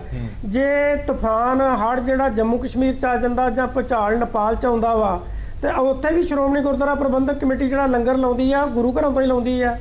ਤੇ ਦੂਸਰੀ ਗੱਲ, ਜਿਹੜਾ ਇਹ ਲੋਕ ਦਸਵੰਧ, ਧਾਰਮਿਕ ਫੰਡ, ਦਾਨ ਦਿੰਦੇ ਆ, ਇਹ ਆਪਣੀ ਕਿਰਤ ਕਮਾਈ ਚੋਂ ਦਿੰਦੇ ਆ, ਤੇ ਲੋਕਾਂ ਦੀ ਕਿਰਤ ਕਮਾਈ ਚੋਂ ਦਸਵੰਧ ਦੇ ਪੈਸਿਆਂ ਤੇ ਟੈਕਸ ਲਾ ਕੇ ਸਰਕਾਰਾਂ ਕੋਈ ਬਹੁਤ ਬਿਹਤਰ ਕੰਮ ਨਹੀਂ ਕਰ ਰਹੀਆਂ। ਸਰਕਾਰਾਂ ਦਾ ਕਾਰਜ ਜਿਹੜਾ ਵਾ ਉਹ ਗੁਰੂ ਘਰ ਕਰ ਰਹੇ ਨੇ। ਸੱਚਖੰਡ ਸ੍ਰੀ ਹਰਿਮੰਦਰ ਸਾਹਿਬ ਤੋਂ ਰੋਜ਼ਾਨਾ ਹੋ ਰਿਹਾ 1 ਲੱਖ ਦੇ ਕਰੀਬ ਪ੍ਰਾਣੀ ਪ੍ਰਸ਼ਾਦਾ ਰੋਜ਼ਾਨਾ ਛਕਦੇ ਨੇ ਜੀ। ਸਭ ਤੋਂ ਵੱਧ ਇਫੈਕਟ ਜਿਹੜਾ ਸੀ ਉਹ ਸਿੱਖਾਂ ਤੇ ਹੋਇਆ। ਇਹੀ ਕਾਰਨ ਸੀ ਕਿ ਸਭ ਤੋਂ ਪਹਿਲਾਂ ਇਹ GST ਮਾਫ ਕਰਨ ਦੀ ਜਿਹੜੀ ਮੰਗ ਸੀ ਉਹ ਸ਼੍ਰੋਮਣੀ ਗੁਰਦੁਆਰਾ ਪ੍ਰਬੰਧਕ ਕਮੇਟੀ ਸ੍ਰੀ ਅੰਮ੍ਰਿਤਸਰ ਵੱਲੋਂ ਕੀਤੀ ਗਈ। ਦਿੱਲੀ ਸਿੱਖ ਗੁਰਦੁਆਰਾ ਮੈਨੇਜਮੈਂਟ ਕਮੇਟੀ, ਸ਼੍ਰੋਮਣੀ ਅਕਾਲੀ ਦਲ ਤੇ ਹੋਰ ਸਿੱਖ ਸੰਸਥਾਵਾਂ ਨੇ ਵਿਅਕਤੀਗਤ ਰੂਪ ਦੇ ਵਿੱਚ, ਸਭਾ ਸੁਸਾਇਟੀਆਂ ਨੇ ਵੀ, ਸਭ ਦੀ ਇਹ ਸਮੂਹਕ ਮੰਗ ਸੀ ਕਿ ਇਹ ਘੱਟੋ ਘੱਟ ਗੁਰੂ ਕੇ ਲੰਗਰਾਂ ਤੇ GST ਨਹੀਂ ਲੱਗਣੀ ਚਾਹੀਦੀ। ਉਹਦਾ ਕਾਰਨ ਆ ਕਿ ਇਹ ਲੰਗਰ ਜਿਹੜੇ ਨੇ ਇਹ ਗੁਰੂ ਘਰਾਂ ਵੱਲੋਂ ਚੱਲਦੇ ਨੇ, ਮਾਨਵਤਾ ਦੇ ਭਲੇ ਲਈ ਚੱਲਦੇ ਨੇ। ਕਿ ਇੱਕ ਗੱਲ ਦੀ ਜਦੋਜਹਿਦ ਤੇ ਤੁਸੀਂ ਕਾਮਯਾਬ ਹੋਗੇ, ਸੈਂਟਰ ਗਵਰਨਮੈਂਟ ਤੋਂ GST ਰਿੰਬਰਸ ਕਰਾਉਣ 'ਚ ਤਾਂ ਕਾਮਯਾਬ ਹੋਗੇ, ਪਰ ਇੱਕ ਵੱਡਾ ਸ਼ੇਅਰ ਹਲੇ ਵੀ ਪੰਜਾਬ ਸਰਕਾਰ ਵੱਲ ਪਿਆ। ਸਿਰਫ ਦਰਬਾਰ ਸਾਹਿਬ ਦਾ ਹਿੱਸਾ ਛੱਡ ਦਈਏ ਤਾਂ ਬਾਕੀ ਧਾਰਮਿਕ ਗੁਰਦੁਆਰਿਆਂ, ਜਿਸ ਤਰ੍ਹਾਂ ਤੁਸੀਂ ਕਿਹਾ ਕਿ ਜਿੰਨੇ ਤਖਤ ਸਾਹਿਬਾਨ ਨੇ, ਜਿੰਨੇ ਇਤਿਹਾਸਿਕ ਗੁਰਦੁਆਰੇ ਨੇ, ਉੱਥੇ 24 ਘੰਟੇ ਲੰਗਰ ਚੱਲਦਾ। ਜਿਸ ਦਿਨ ਸਰਦਾਰ ਹਰਪ੍ਰੀਤ ਸਿੰਘ ਜੀ, ਜਿਸ ਦਿਨ ਸਰਕਾਰ ਨੇ, ਪੰਜਾਬ ਸਰਕਾਰ ਨੇ ਕਿਹਾ ਸੀ ਕਿ ਸੱਚਖੰਡ ਸ੍ਰੀ ਹਰਿਮੰਦਰ ਸਾਹਿਬ ਦੇ ਲੰਗਰ ਤੇ GST ਨਹੀਂ ਲੱਗੇਗੀ, ਅਸੀਂ ਉਸ ਦਿਨ ਵੀ ਧੰਨਵਾਦ ਕਰਦੇ ਹਾਂ। ਇਹ ਕਿਹਾ ਸੀ ਕਿ ਬਾਕੀ ਗੁਰੂ ਘਰਾਂ ਤੇ, ਬਾਕੀ ਲੰਗਰਾਂ ਤੇ ਵੀ GST ਨਹੀਂ ਲੱਗਣੀ ਚਾਹੀਦੀ, ਕਿਉਂਕਿ ਬਹੁਤ ਵੱਡਾ ਅਮਾਉਂਟ ਜਿਹੜਾ ਵਾ ਉਹ ਟੈਕਸ ਦੇ ਰੂਪ 'ਚ ਸਾਨੂੰ ਪੇ ਕਰਨਾ ਪੈਂਦਾ ਵਾ, ਕਿਉਂਕਿ ਸਾਡਾ ਸਾਰਾ ਅਕਾਊਂਟ ਮਨੀ ਆ, ਪੈਨੀ ਦਾ ਹਿਸਾਬ ਹੁੰਦਾ ਵਾ ਜੀ। ਤੇ ਦੂਸਰੀ ਗੱਲ ਹੈਗੀ ਆ ਕਿ ਮਨੁੱਖਤਾ ਦੇ ਭਲੇ ਲਈ ਭਾਵੇਂ ਭੁਚਾਲ, ਭਾਵੇਂ ਸੁਨਾਮੀ, ਭਾਵੇਂ ਹੜ੍ਹ ਆਉਂਦਾ, ਸ਼੍ਰੋਮਣੀ ਗੁਰਦੁਆਰਾ ਪ੍ਰਬੰਧਕ ਕਮੇਟੀ ਸਿੱਖਾਂ ਦੀ ਪ੍ਰਤੀਨਿਧ ਸੰਸਥਾ ਦੇ ਰੂਪ ਦੇ ਵਿੱਚ ਉੱਥੇ ਲੰਗਰ ਲਾਉਂਦੀ ਆ। ਉਹ ਲੰਗਰ ਲੋਕਾਂ ਦੇ ਦਾਨ ਦਸਵੰਧ ਚੋਂ ਦਿੱਤੇ ਹੋਏ ਪੈਸੇ ਚੋਂ ਲੱਗਦਾ ਵਾ, ਤੇ ਉਸ ਪੈਸੇ ਤੇ ਜੇ ਟੈਕਸ ਲੱਗੇਗਾ ਤਾਂ ਸਰਕਾਰ ਕੋਈ ਕਾਰਜ ਨਹੀਂ ਕਰ ਰਹੀ। ਲੰਗਰ ਸੇਵਾ ਰਾਹੀਂ ਵੀ ਸਿੱਖ ਸੰਸਥਾਵਾਂ ਜਿਹੜੀਆਂ ਨੇ ਸਰਕਾਰ ਦਾ ਹੀ ਸੇਵਾ ਕਰ ਰਹੀਆਂ ਨੇ, ਸਰਕਾਰ ਦੇ ਰੋਲ ਦੀ ਸ਼ਲਾਘਾ ਕਰਦੀਆਂ ਨੇ, ਸਰਕਾਰ ਦਾ ਹੀ ਕੰਮ ਕਰ ਰਹੀਆਂ ਨੇ। ਤੇ ਇਹ ਮੰਗ ਜਿਹੜੀ ਸੀ ਸਿੱਖਾਂ ਦੀ ਘਰ ਘਰ ਦੇ ਵਿੱਚ ਉੱਠੀ ਸੀ। ਸ਼੍ਰੋਮਣੀ ਗੁਰਦੁਆਰਾ ਪ੍ਰਬੰਧਕ ਕਮੇਟੀ ਸਿੱਖਾਂ ਦੀ ਪ੍ਰਤੀਨਿਧ ਸੰਸਥਾ ਹੋਣ ਕਰਕੇ ਇਹਨੇ ਅਗਵਾਈ ਕੀਤੀ ਆ। ਸ਼੍ਰੋਮਣੀ ਗੁਰਦੁਆਰਾ ਪ੍ਰਬੰਧਕ ਕਮੇਟੀ ਦੇ ਮਾਨਯੋਗ ਪ੍ਰਧਾਨ ਭਾਈ ਗੋਬਿੰਦ ਸਿੰਘ ਜੀ ਲੌਂਗੋਵਾਲ, ਬੀਬਾ ਹਰਸਿਮਰਤ ਕੌਰ ਬਾਦਲ MP ਨੇ ਜਿਹੜਾ ਰੋਲ ਅਦਾ ਕੀਤਾ, ਉਹਦੇ ਵਾਸਤੇ ਵੀ ਸਾਨੂੰ ਸਾਰਿਆਂ ਨੂੰ ਸ਼ੁਕਰਗੁਜ਼ਾਰ ਹਾਂ ਅਸੀਂ ਕਿ ਇਹ ਕਾਰਜ ਕਰਨ ਦੇ ਨਾਲ ਗੁਰੂ ਘਰ ਦਾ ਕਰੋੜਾਂ ਰੁਪਈਆ ਜਿਹੜਾ ਸਾਨੂੰ ਵਾਪਸ ਮਿਲੇਗਾ। ਮੈਂ ਵਾਪਸ ਆਣਾ, ਇੱਕ ਛੋਟਾ ਜਿਹਾ ਬ੍ਰੇਕ ਲੈਣਾ ਪਏਗਾ ਰੂਪ ਸਿੰਘ ਜੀ, ਇੱਕ ਬ੍ਰੇਕ ਲੈ ਲਈਏ। ਬ੍ਰੇਕ ਤੋਂ ਬਾਅਦ ਦੋ ਚਾਰ ਚੀਜ਼ਾਂ ਹੋਰ ਨੇ ਜਿਹੜੀਆਂ ਸਮਝਣੀਆਂ ਬੜੀਆਂ ਜ਼ਰੂਰੀ ਨੇ ਕਿ ਜਿਹੜੀ ਇਹ ਲੈਟਰ ਕੱਢੀ ਗਈ ਹੈ, ਜਿਹੜਾ ਸੇਵਾ ਭੋਜ ਯੋਜਨਾ, ਇਸ ਦੇ ਅਧੀਨ ਹੋਰ ਕਿਹੜੀਆਂ ਚੀਜ਼ਾਂ ਜਾਂ ਹੋਰ ਕਿਹੜੀਆਂ ਮੱਦਾਂ ਨੇ ਜਿਨ੍ਹਾਂ ਦੇ ਮੁਤਾਬਕ ਇਹ ਜਿਹੜਾ ਪੈਸਾ ਰਿਫੰਡ ਹੋਏਗਾ। ਛੋਟਾ ਜਿਹਾ ਬ੍ਰੇਕ।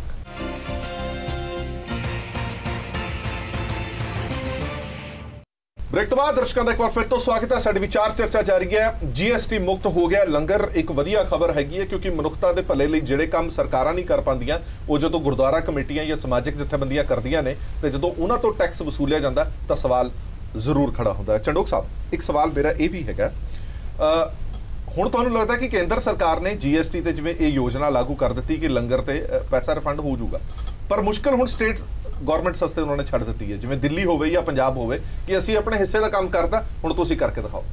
ਮੇਰੇ ਹਿਸਾਬ ਨਾਲ ਜੀ ਸੈਂਟਰ ਕੈਨ ਬੀ ਮੋਰ ਮੈਗਨੈਨਿਮਸ। ਇਹ ਵੱਡਾ ਬ੍ਰਦਰ ਜਿਵੇਂ ਕਹਿੰਦੇ ਬਿਗ ਬ੍ਰਦਰ ਕਰ ਸਕਦੀ ਹੈ। ਮੈਂ ਇੱਕ ਬੜਾ ਮੂਲ ਸਵਾਲ ਪੁੱਛਣਾ ਚਾਹਨਾ, ਔਰ ਮੈਂ ਤਾਂ ਖੈਰ ਪੋਲੀਟੀਕਲ ਨਹੀਂ ਆ, ਪਰ ਇੱਕ ਸਵਾਲ ਇਹ ਹੈ, ਸਾਡੀ 에ਅਰ ਇੰਡੀਆ 'ਚ 3 ਤੋਂ 4 ਹਜ਼ਾਰ ਕਰੋੜ ਹਰ ਸਾਲ ਨੁਕਸਾਨ ਹੁੰਦਾ ਹੈ। ਜੇ ਸਰਕਾਰ ਨੇ 325 ਕਰੋੜ ਰੁਪਏ ਸੋਚਿਆ ਹੈ, ਇਹਦਾ ਮਤਲਬ ਉਹਦੇ ਪਿੱਛੇ ਕੋਈ ਨਾ ਕੋਈ ਮੈਥਸ, ਕੋਈ ਨਾ ਕੋਈ ਲੌਜਿਕ ਤਾਂ ਉਹਨੇ ਜ਼ਰੂਰ ਪਾਇਆ ਹੋਏਗਾ, ਔਰ ਇਹ 2 ਸਾਲ ਲਈ ਪਾਇਆ ਗਿਆ। ਇਹਦਾ ਮਤਲਬ ਅਸੀਂ 160 ਕਰੋੜ ਦੀ ਗੱਲ ਕਰ ਰਹੇ ਹਾਂ। ਇਹਦਾ ਮਤਲਬ 160 ਕਰੋੜ ਹੀ ਹੋ ਰਿਹਾ ਜਿਹੜੀ ਸਾਰੀ ਇੰਡੀਆ ਦੀ ਸਟੇਟ ਗਵਰਨਮੈਂਟਸ ਨੇ ਪਾਣਾ ਹੈ। ਜੇ ਸਰਕਾਰ 320 ਕਰੋੜ ਪਾ ਵੀ ਦਿੰਦੀ ਹੈ, ਇਹਦਾ ਡਬਲ ਵੀ ਕਰ ਦਿੰਦੀ ਹੈ, ਮੈਨੂੰ ਨਹੀਂ ਲੱਗਦਾ ਸਾਡੇ ਸਟੇਟ ਜਿਹੜੀ ਸੈਂਟਰ ਦੇ ਉੱਤੇ ਕੋਈ ਅਰਥਮੈਟਿਕ ਦਾ ਜ਼ਿਆਦਾ ਨੁਕਸਾਨ ਹੋਏਗਾ। ਸੈਕੰਡ ਚੀਜ਼, ਸਰਕਾਰ ਨੇ ਇਹ ਵੀ ਕਿਹਾ GST ਕਾਉਂਸਲ ਦੇ ਵਿੱਚ ਕਿ ਅਸੀਂ 5 ਸਾਲ ਲਈ ਸਟੇਟ ਗਵਰਨਮੈਂਟਸ ਲੈਣ GST, ਮੈਂ ਇੱਕ ਸੈਕਿੰਡ ਸੈਂਟਰ ਕਰੇ, ਮੈਂ ਇੱਕ ਸੈਕਿੰਡ ਪੂਰਾ ਗੱਲ ਕਰ ਦੇਣਾ ਪਲੀਜ਼। ਤੁਸੀਂ ਇਹ ਗੱਲ ਨਾ ਭੁੱਲੋ, ਨਾਰਮਲ GST ਦੇ ਵਿੱਚ ਵੀ 5 ਸਾਲ ਦੀ ਕੰਪਨਸੇਸ਼ਨ ਦਾ ਕਲੌਜ਼ ਸੈਂਟਰ ਨੇ ਰੱਖਿਆ ਹੈ। ਉਹ ਕਿਉਂ ਰੱਖਿਆ ਗਿਆ ਹੈ? ਕਿਉਂਕਿ state government the autonomy of Texas ਨੂੰ ਕਰਟੇਲ ਕੀਤਾ ਗਿਆ ਹੈ। ਉਹਨਾਂ ਨੇ 5 ਸਾਲ ਲਈ ਕੰਪਨਸੇਸ਼ਨ ਇਸ ਕਰਕੇ ਰੱਖਿਆ ਹੈ ਕਿ ਜੇ ਉਹਨਾਂ ਦੇ ਫੰਡਸ ਕੱਟ ਜਾਂਦੇ ਨੇ। ਸੋ ਮੇਰੇ ਹਿਸਾਬ ਨਾਲ ਜਿਹੜੀ ਤੁਸੀਂ ਗੱਲ ਕਰ ਰਹੇ ਹੋ, centre can definitely take this step, ਕਿਉਂਕਿ ਉਹ ਇੱਕ ਸਟੇਟ ਲਈ ਨਹੀਂ ਹੋਏਗਾ, ਕੱਲਾ ਪੰਜਾਬ ਲਈ, ਪੂਰਾ ਇੰਡੀਆ। ਔਰ ਮੇਰਾ ਪੁਆਇੰਟ ਇਸ ਤੋਂ ਵੱਡਾ ਮੁੱਦਾ ਹੈ, ਇਹ 25,000 ਕਰੋੜ ਹੁੰਦਾ ਤਾਂ ਚਲੋ ਮੈਂ ਤੁਹਾਡੀ ਗੱਲ ਸਮਝ ਸਕਦਾ, ਇਹ 160 ਕਰੋੜ ਇੱਕ ਸਾਲ ਦਾ, 2 ਸਾਲ ਦਾ ਬਜਟ ਹੈ ਜੀ 325 ਕਰੋੜ, ਤੇ ਜੇ 320 ਹੋ ਜਾਏਗਾ तो ਉਹਦੇ ਨਾਲ ਸੈਂਟਰਲ ਗਵਰਨਮੈਂਟ ਦੀ ਪਾਲਿਸੀ 'ਚ ਕੋਈ ਮੇਜਰ ਸ਼ੇਕਅਪ ਨਹੀਂ ਆਏਗਾ। ਔਰ ਕੰਪਨਸੇਸ਼ਨ ਦੀ ਗੱਲ ਤਾਂ GST ਕਾਉਂਸਲ ਦੇ ਵਿੱਚ ਕਹੀ ਗਈ ਹੈ, ਤਾਂ ਸੈਂਟਰ ਦਾ ਵੱਡਾ ਹੱਕ ਅਦਾ ਕਰ ਸਕਦੀ ਹੈ। ਮੇਰਾ ਸਵਾਲ ਇਹ ਹੈ, 325 ਕਰੋੜ ਫॉर ਮੈਂ ਜਿਸ ਤਰ੍ਹਾਂ ਰੱਖਿਆ ਸੀ ਕਿ ਇੱਕ ਬਜਟ ਰੱਖਿਆ ਗਿਆ, ਹੋ ਸਕਦਾ ਰਕਮ 600 ਕਰੋੜ ਵੀ ਹੋ ਜਾਏ। ਬਿਲਕੁਲ ਹੋ ਸਕਦੀ ਹੈ, ਉਹਨਾਂ ਤਾਂ 600 ਕਰੋੜ ਹੀ ਪਏਗਾ ਨਾ, ਕਿਉਂਕਿ ਜਿਹੜਾ ਇਸ ਯੋਜਨਾ ਦੇ ਤਹਿਤ ਜਿਹੜੀ ਵੀ ਜਥੇਬੰਦੀ ਆਏਗੀ, ਜਿਹੜੀ ਵੀ ਸੰਸਥਾ ਆਏਗੀ, ਜਿਵੇਂ ਫਰਜ਼ ਕਰੋ ਸ਼੍ਰੋਮਣੀ ਗੁਰਦੁਆਰਾ ਪ੍ਰਬੰਧਕ ਕਮੇਟੀ ਕਹਿੰਦੀ ਹੈ ਕਿ 100 ਕਰੋੜ ਰੁਪਈਆ ਸਾਡਾ GST ਦਾ ਮਾਫ ਹੁੰਦਾ, ਤਾਂ ਉਹ ਸਾਰਾ ਹੀ ਕਰਨਾ ਪਵੇਗਾ। ਇਹ ਤਾਂ ਹੋ ਨਹੀਂ ਸਕਦਾ ਕਿ ਉਹ ਕਹਿਣ ਕਿ 50 ਕਰੋੜ ਕਰਾਂਗੇ ਕਿਉਂਕਿ ਅਸੀਂ ਬਜਟ 300 ਕਰੋੜ ਦਾ ਰੱਖਿਆ। ਸਰ ਮੇਰੇ ਖਿਆਲ ਨਾਲ ਇਹ ਜਿਹੜਾ ਸਰਕਾਰ ਨੇ ਕੋਈ ਫਿਗਰ ਕੱਢਿਆ, ਇਹ 325 ਦਾ ਜ਼ਿਆਦਾ 500 ਹੋ ਜਾਏਗਾ, ਪਰ ਇਹ ਸੋਚੇ ਕਿ 1000 ਹੋ ਜਾਏਗਾ ਤਾਂ ਮੈਨੂੰ ਨਹੀਂ ਲੱਗਦਾ ਗਵਰਨਮੈਂਟ ਦਾ ਮੈਥ ਇੰਨਾ ਵੀ ਖਰਾਬ ਹੋਏਗਾ। ਮਿੱਤਲ ਸਾਹਿਬ, ਕਿਉਂ ਤੁਸੀਂ ਇਹ ਕੰਮ ਨਹੀਂ ਕੀਤਾ ਕਿ ਪੂਰਾ GST ਸੀ ਛੱਡ ਦਈਏ? ਸਟੇਟ ਗਵਰਨਮੈਂਟ ਦੇ ਉੱਤੇ ਕਿਉਂ ਤੁਸੀਂ ਗੇਂਦ ਸੁੱਟੀ? ਸਟੇਟ ਗਵਰਨਮੈਂਟ ਤੇ ਕੋਈ ਗੇਂਦ ਨਹੀਂ ਸੁੱਟੀ। ਜਿਹੜਾ GST ਕਲੈਕਸ਼ਨ ਹੈ GST ਕਲੈਕਸ਼ਨ ਜੋ ਸੈਂਟਰ ਕੋਲ ਆਉਂਦੀ ਹੈ ਉਹਦੇ 'ਚ ਸਟੇਟ ਦਾ ਸ਼ੇਅਰ ਵੀ ਹੁੰਦਾ ਹੈ। GST ਕਲੈਕਸ਼ਨ ਯੋਜਨਾ ਦੇ ਤਹਿਤ ਤਾਂ ਤੁਸੀਂ ਲਿਆ ਹੀ ਸਕਦੇ ਹੋ ਨਾ। ਤੁਸੀਂ ਇੱਕ ਸ਼ੁਰੂਆਤ ਦੇ ਵਿੱਚ ਕਿਹਾ ਸੀਗਾ ਕਿ ਇਹਦਾ GST ਕੌਂਸਲ ਨਾਲ ਕੋਈ ਲੈਣਾ ਦੇਣਾ ਨਹੀਂ। ਹੁਣ ਜਦੋਂ ਇਹ ਯੋਜਨਾ ਤੁਸੀਂ ਸ਼ੁਰੂ ਕੀਤੀ ਹੈ, ਯੋਜਨਾ 'ਚ ਅੱਧਾ ਪੈਸਾ ਛੱਡ ਰਹੇ ਹੋ, ਪੂਰਾ ਵੀ ਛੱਡ ਸਕਦੇ ਸੀ। ਨਹੀਂ, ਅੱਧਾ ਕਿਤੇ ਉਹਨਾਂ ਨੇ, ਜੇ ਤੁਸੀਂ ਆਰਡਰ ਪੜੋ ਉਹਦੇ 'ਚ ਉਹਨਾਂ ਨੇ ਕਿਤੇ ਇਹ ਈਅਰ ਮਾਰਕ ਨਹੀਂ ਕੀਤਾ ਵੀ ਅਸੀਂ ਕਿੰਨਾ ਛੱਡ ਰਹੇ ਹਾਂ ਤੇ ਕਿੰਨਾ ਨਹੀਂ ਛੱਡ ਰਹੇ। ਉਹਨਾਂ ਨੇ ਕਿਹਾ ਕਿ ਜੋ GST ਲੱਗੇਗਾ, ਜੋ IST GST ਲੱਗੇਗਾ, ਉਹ ਸਾਰਾ ਰੀਇੰਬਰਸ ਕੀਤਾ ਜਾਏਗਾ। 325 ਕਰੋੜ ਇੱਕ ਫਿਗਰ ਦਿੱਤੀ ਹੈ ਉਹਨਾਂ ਨੇ। ਹਾਲੇ ਪਹਿਲੀ ਵਾਰੀ ਇਹ ਫੈਸਲਾ ਹੋਇਆ, ਹਾਲੇ ਤੱਕ ਸਰਕਾਰ ਦੇ ਕੋਲ ਐਸਾ ਕੋਈ ਫਿਗਰ ਨਹੀਂ ਹੈ, ਸਰਕਾਰ ਦੇ ਕੋਲ ਕੋਈ ਐਸਾ ਮਾਪਦੰਡ ਨਹੀਂ ਹੈ ਜਿਸ ਤੇ ਬੇਸ ਤੇ ਕਹਿ ਸਕੇ ਵੀ ਇੰਨੀ ਫਿਗਰ ਬਣਦੀ ਹੈ ਤੇ ਅਸੀਂ ਇੰਨੀ ਮਾਫ ਕਰ ਰਹੇ ਹਾਂ। ਹਾਲੇ ਇਹ ਫਿਗਰਾਂ ਆਣਗੀਆਂ ਕਿਉਂਕਿ ਹਾਲੇ ਕਲੇਮ ਰੀਇੰਬਰਸਮੈਂਟ ਦੇ ਜੋ ਸੰਸਥਾਵਾਂ ਹੈ, ਜਿਹੜੀਆਂ ਧਾਰਮਿਕ ਸੰਸਥਾਵਾਂ ਜਾਂ ਚੈਰੀਟੇਬਲ ਇੰਸਟੀਟਿਊਸ਼ਨਸ ਹੈ, ਉਹ ਆਪਣਾ ਜਦੋਂ ਕਲੇਮ ਰੱਖਣਗੀਆਂ ਤਾਂ ਉਦੋਂ ਜਦੋਂ ਅਮਾਉਂਟ ਆਏਗੀ, ਤੁਸੀਂ ਪਹਿਲੇ ਜਿਹੜੀ ਗੱਲ ਕਹੀ ਬਿਲਕੁਲ ਠੀਕ ਕਹੀ ਕਿ ਜੇ ਉਹ ਰਿਫੰਡ ਦੀ ਅਮਾਉਂਟ ਵੱਧ ਕੇ 600 ਕਰੋੜ ਹੋ ਜਾਂਦੀ ਹੈ ਤਾਂ ਸਰਕਾਰ ਇਹ ਨਹੀਂ ਕਹੇਗੀ ਕਿ 325 ਕਰੋੜ ਹੀ ਦੇਣਾ, ਅਸੀਂ 600 ਨਹੀਂ ਦੇਣਾ। ਉਹ ਵੱਧ ਵੀ ਸਕਦਾ। ਇਹ ਕੇਂਦਰ ਸਰਕਾਰ ਨੇ ਹਾਲੇ ਸਿਰਫ ਇੱਕ ਫਿਗਰ ਦਿੱਤੀ ਹੈ, ਇਹ ਕੈਲਕੂਲੇਟ ਹੋ ਕੇ ਸਾਹਮਣੇ ਆਏਗੀ। ਛੋਟੀ ਜਿਹੀ ਗੱਲ ਹੋਰ ਪੁੱਛਣਾ ਚਾਹਨਾ, ਜਿਹੜੀਆਂ ਧਾਰਮਿਕ ਸੰਸਥਾਵਾਂ ਜਾਂ ਸਮਾਜਿਕ ਸੰਸਥਾਵਾਂ ਆਪਣਾ GST ਜਮ੍ਹਾਂ ਕਰਾ ਰਹੀਆਂ, ਉਹਦਾ ਸਾਰਾ ਰਿਕਾਰਡ ਤਾਂ ਸੈਂਟਰ ਕੋਲ ਆਟੋਮੈਟਿਕਲੀ ਹੈਗਾ। ਉਹ ਤਾਂ ਤੁਹਾਨੂੰ ਆਲਰੇਡੀ ਪਤਾ ਹੈ ਕਿ ਸਾਡੇ ਨੂੰ ਸ਼੍ਰੋਮਣੀ ਗੁਰਦੁਆਰਾ ਪ੍ਰਬੰਧਕ ਕਮੇਟੀ ਤੋਂ ਕਿੰਨਾ ਆਇਆ, ਦਿੱਲੀ ਕਮੇਟੀ ਤੋਂ ਕਿੰਨਾ ਆਇਆ, ਮਨਸਾ ਦੇਵੀ ਕਮੇਟੀ ਤੋਂ ਕਿੰਨਾ ਆਇਆ, ਫਿਰ ਉਹਦਾ ਕੈਲਕੂਲੇਸ਼ਨ ਕਰਕੇ ਉਹ ਅਮਾਉਂਟ ਰੱਖੀ ਹੋਣੀ ਹੈ ਤੁਸੀਂ। ਫਿਰ ਦੇਖੋ ਹੋ ਸਕਦਾ ਕਿ ਇੰਨੀ ਅਮਾਉਂਟ ਬਣਦੀ ਹੋਵੇ। ਮੈਂ ਤੁਹਾਨੂੰ ਹੀ ਦੱਸਣ ਲੱਗਿਆ ਕਿ ਰੀਇੰਬਰਸਮੈਂਟ ਦਾ ਇੱਕ ਪ੍ਰੋਵੀਜ਼ਨ ਬਣਾਇਆ ਸਰਕਾਰ ਨੇ। ਰੀਇੰਬਰਸਮੈਂਟ ਵਾਸਤੇ ਕੌਣ ਕਲੇਮ ਕਰਦਾ ਹੈ, ਕਿਸ ਤਰੀਕੇ ਦੇ ਕਲੇਮਸ ਹੈ, ਜੈਨੂਇਨ ਕਲੇਮਸ ਹੈ, ਫਰਜ਼ੀ ਕਲੇਮਸ ਹੈ, ਇਹ ਸਾਰਾ ਕੁਝ ਦੇਖ ਕੇ ਹੀ ਸਰਕਾਰ ਨੇ ਫੈਸਲਾ ਕਰਨਾ ਹੈ। ਉਸ ਦੇ ਵਿੱਚ ਉਹਦਾ ਜੋ ਇੱਕ ਮੋਡੈਲਿਟੀਜ਼, ਇੱਕ ਮੈਕੈਨਿਜ਼ਮ ਸੈੱਟ ਹੋਏਗਾ ਕਿ ਇਹ ਕਿਸ ਤਰੀਕੇ ਦੇ ਨਾਲ ਇੰਪਲੀਮੈਂਟ ਹੋਣਾ। ਸੋ ਜਦੋਂ ਤੱਕ ਇਹ ਸਾਰੀਆਂ ਚੀਜ਼ਾਂ ਸਾਹਮਣੇ ਕਲੀਅਰ ਨਹੀਂ ਆਉਂਦੀਆਂ, ਉਹ ਮੈਕੈਨਿਜ਼ਮ ਨਹੀਂ ਬਣਦਾ, ਜਦੋਂ ਤੱਕ ਉਹ ਕਲੇਮਸ ਨਹੀਂ ਆਉਂਦੇ, ਕੋਈ ਵੀ ਫਿਗਰ ਦੇਣਾ, ਕੁਝ ਵੀ ਕਹਿਣਾ ਇੱਕ ਹਾਈਪੋਥੈਟੀਕਲ ਗੱਲ ਹੋ ਜਾਏਗੀ। ਠੀਕ ਹੈ, ਪਰਮਿੰਦਰਪਾਲ ਜੀ ਹੋਰਾਂ ਕੋਲ ਚਲਦੇ ਹਾਂ। ਪਰਮਿੰਦਰਪਾਲ, ਮੈਂ ਤੁਹਾਡੇ ਤੋਂ ਇੱਕ ਸਵਾਲ ਇਹ ਜ਼ਰੂਰ ਪੁੱਛਣਾ ਚਾਹੁੰਦਾ। ਜਿਵੇਂ ਤੁਸੀਂ ਇਹ ਕਿਹਾ ਕਿ ਸੈਂਟਰ ਗਵਰਨਮੈਂਟ ਤੋਂ ਅਸੀਂ ਮੰਗ ਕੀਤੀ ਔਰ ਅਸੀਂ ਇਹ ਕਰਵਾ ਲਿਆ, ਹੁਣ ਮੁੱਦਾ ਖੜਾ ਹੁੰਦਾ ਸਟੇਟ ਗਵਰਨਮੈਂਟ ਦਾ। ਦਿੱਲੀ ਸਰਕਾਰ ਨੂੰ ਵੀ ਤੁਸੀਂ ਕਿਹਾ ਕਿ ਆਪਣੇ ਹਿੱਸੇ ਦਾ ਸ਼ੇਅਰ ਛੱਡੋ, ਹਾਲੇ ਤੱਕ ਤੁਹਾਨੂੰ ਕੋਈ ਜਵਾਬਦੇਹੀ ਨਹੀਂ ਆਈ। ਮੈਂ ਸਵਾਲ ਇਹ ਪੁੱਛਣਾ ਚਾਹੁੰਦਾ ਕਿ ਜਿੰਨੀ ਜੱਦੋਜਹਿਦ ਦੇ ਨਾਲ ਤੁਸੀਂ ਕੇਂਦਰ ਸਰਕਾਰ ਨਾਲ ਲੜਾਈ ਲੜੀ ਹੈ, ਉਨੀ ਜੱਦੋਜਹਿਦ ਦੇ ਨਾਲ ਦਿੱਲੀ ਸਰਕਾਰ ਨਾਲ ਕਿਉਂ ਨਹੀਂ ਲੜਦੇ?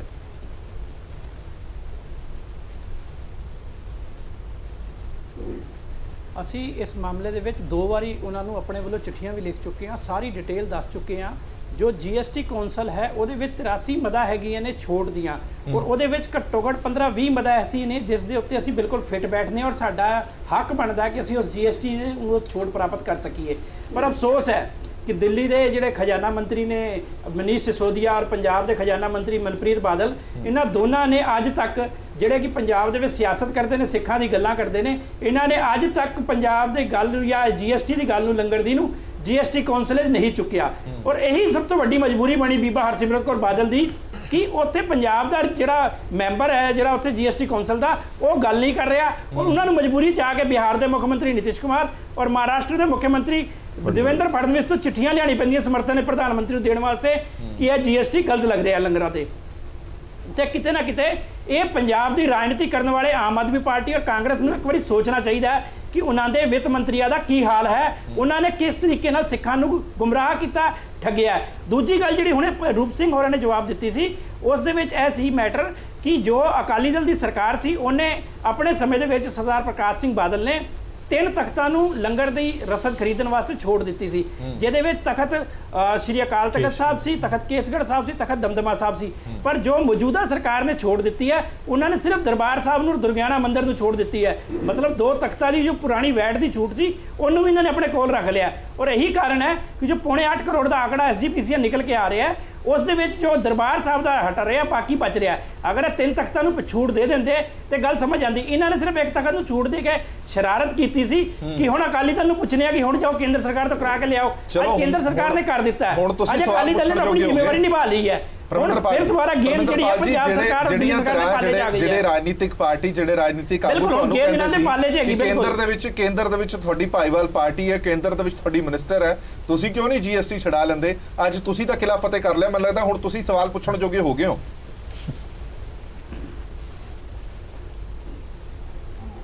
ਬਿਲਕੁਲ ਬਿਲਕੁਲ ਸਵਾਲ ਪੁੱਛਣ ਜੋਗੇ ਹੈਗੇ ਆ।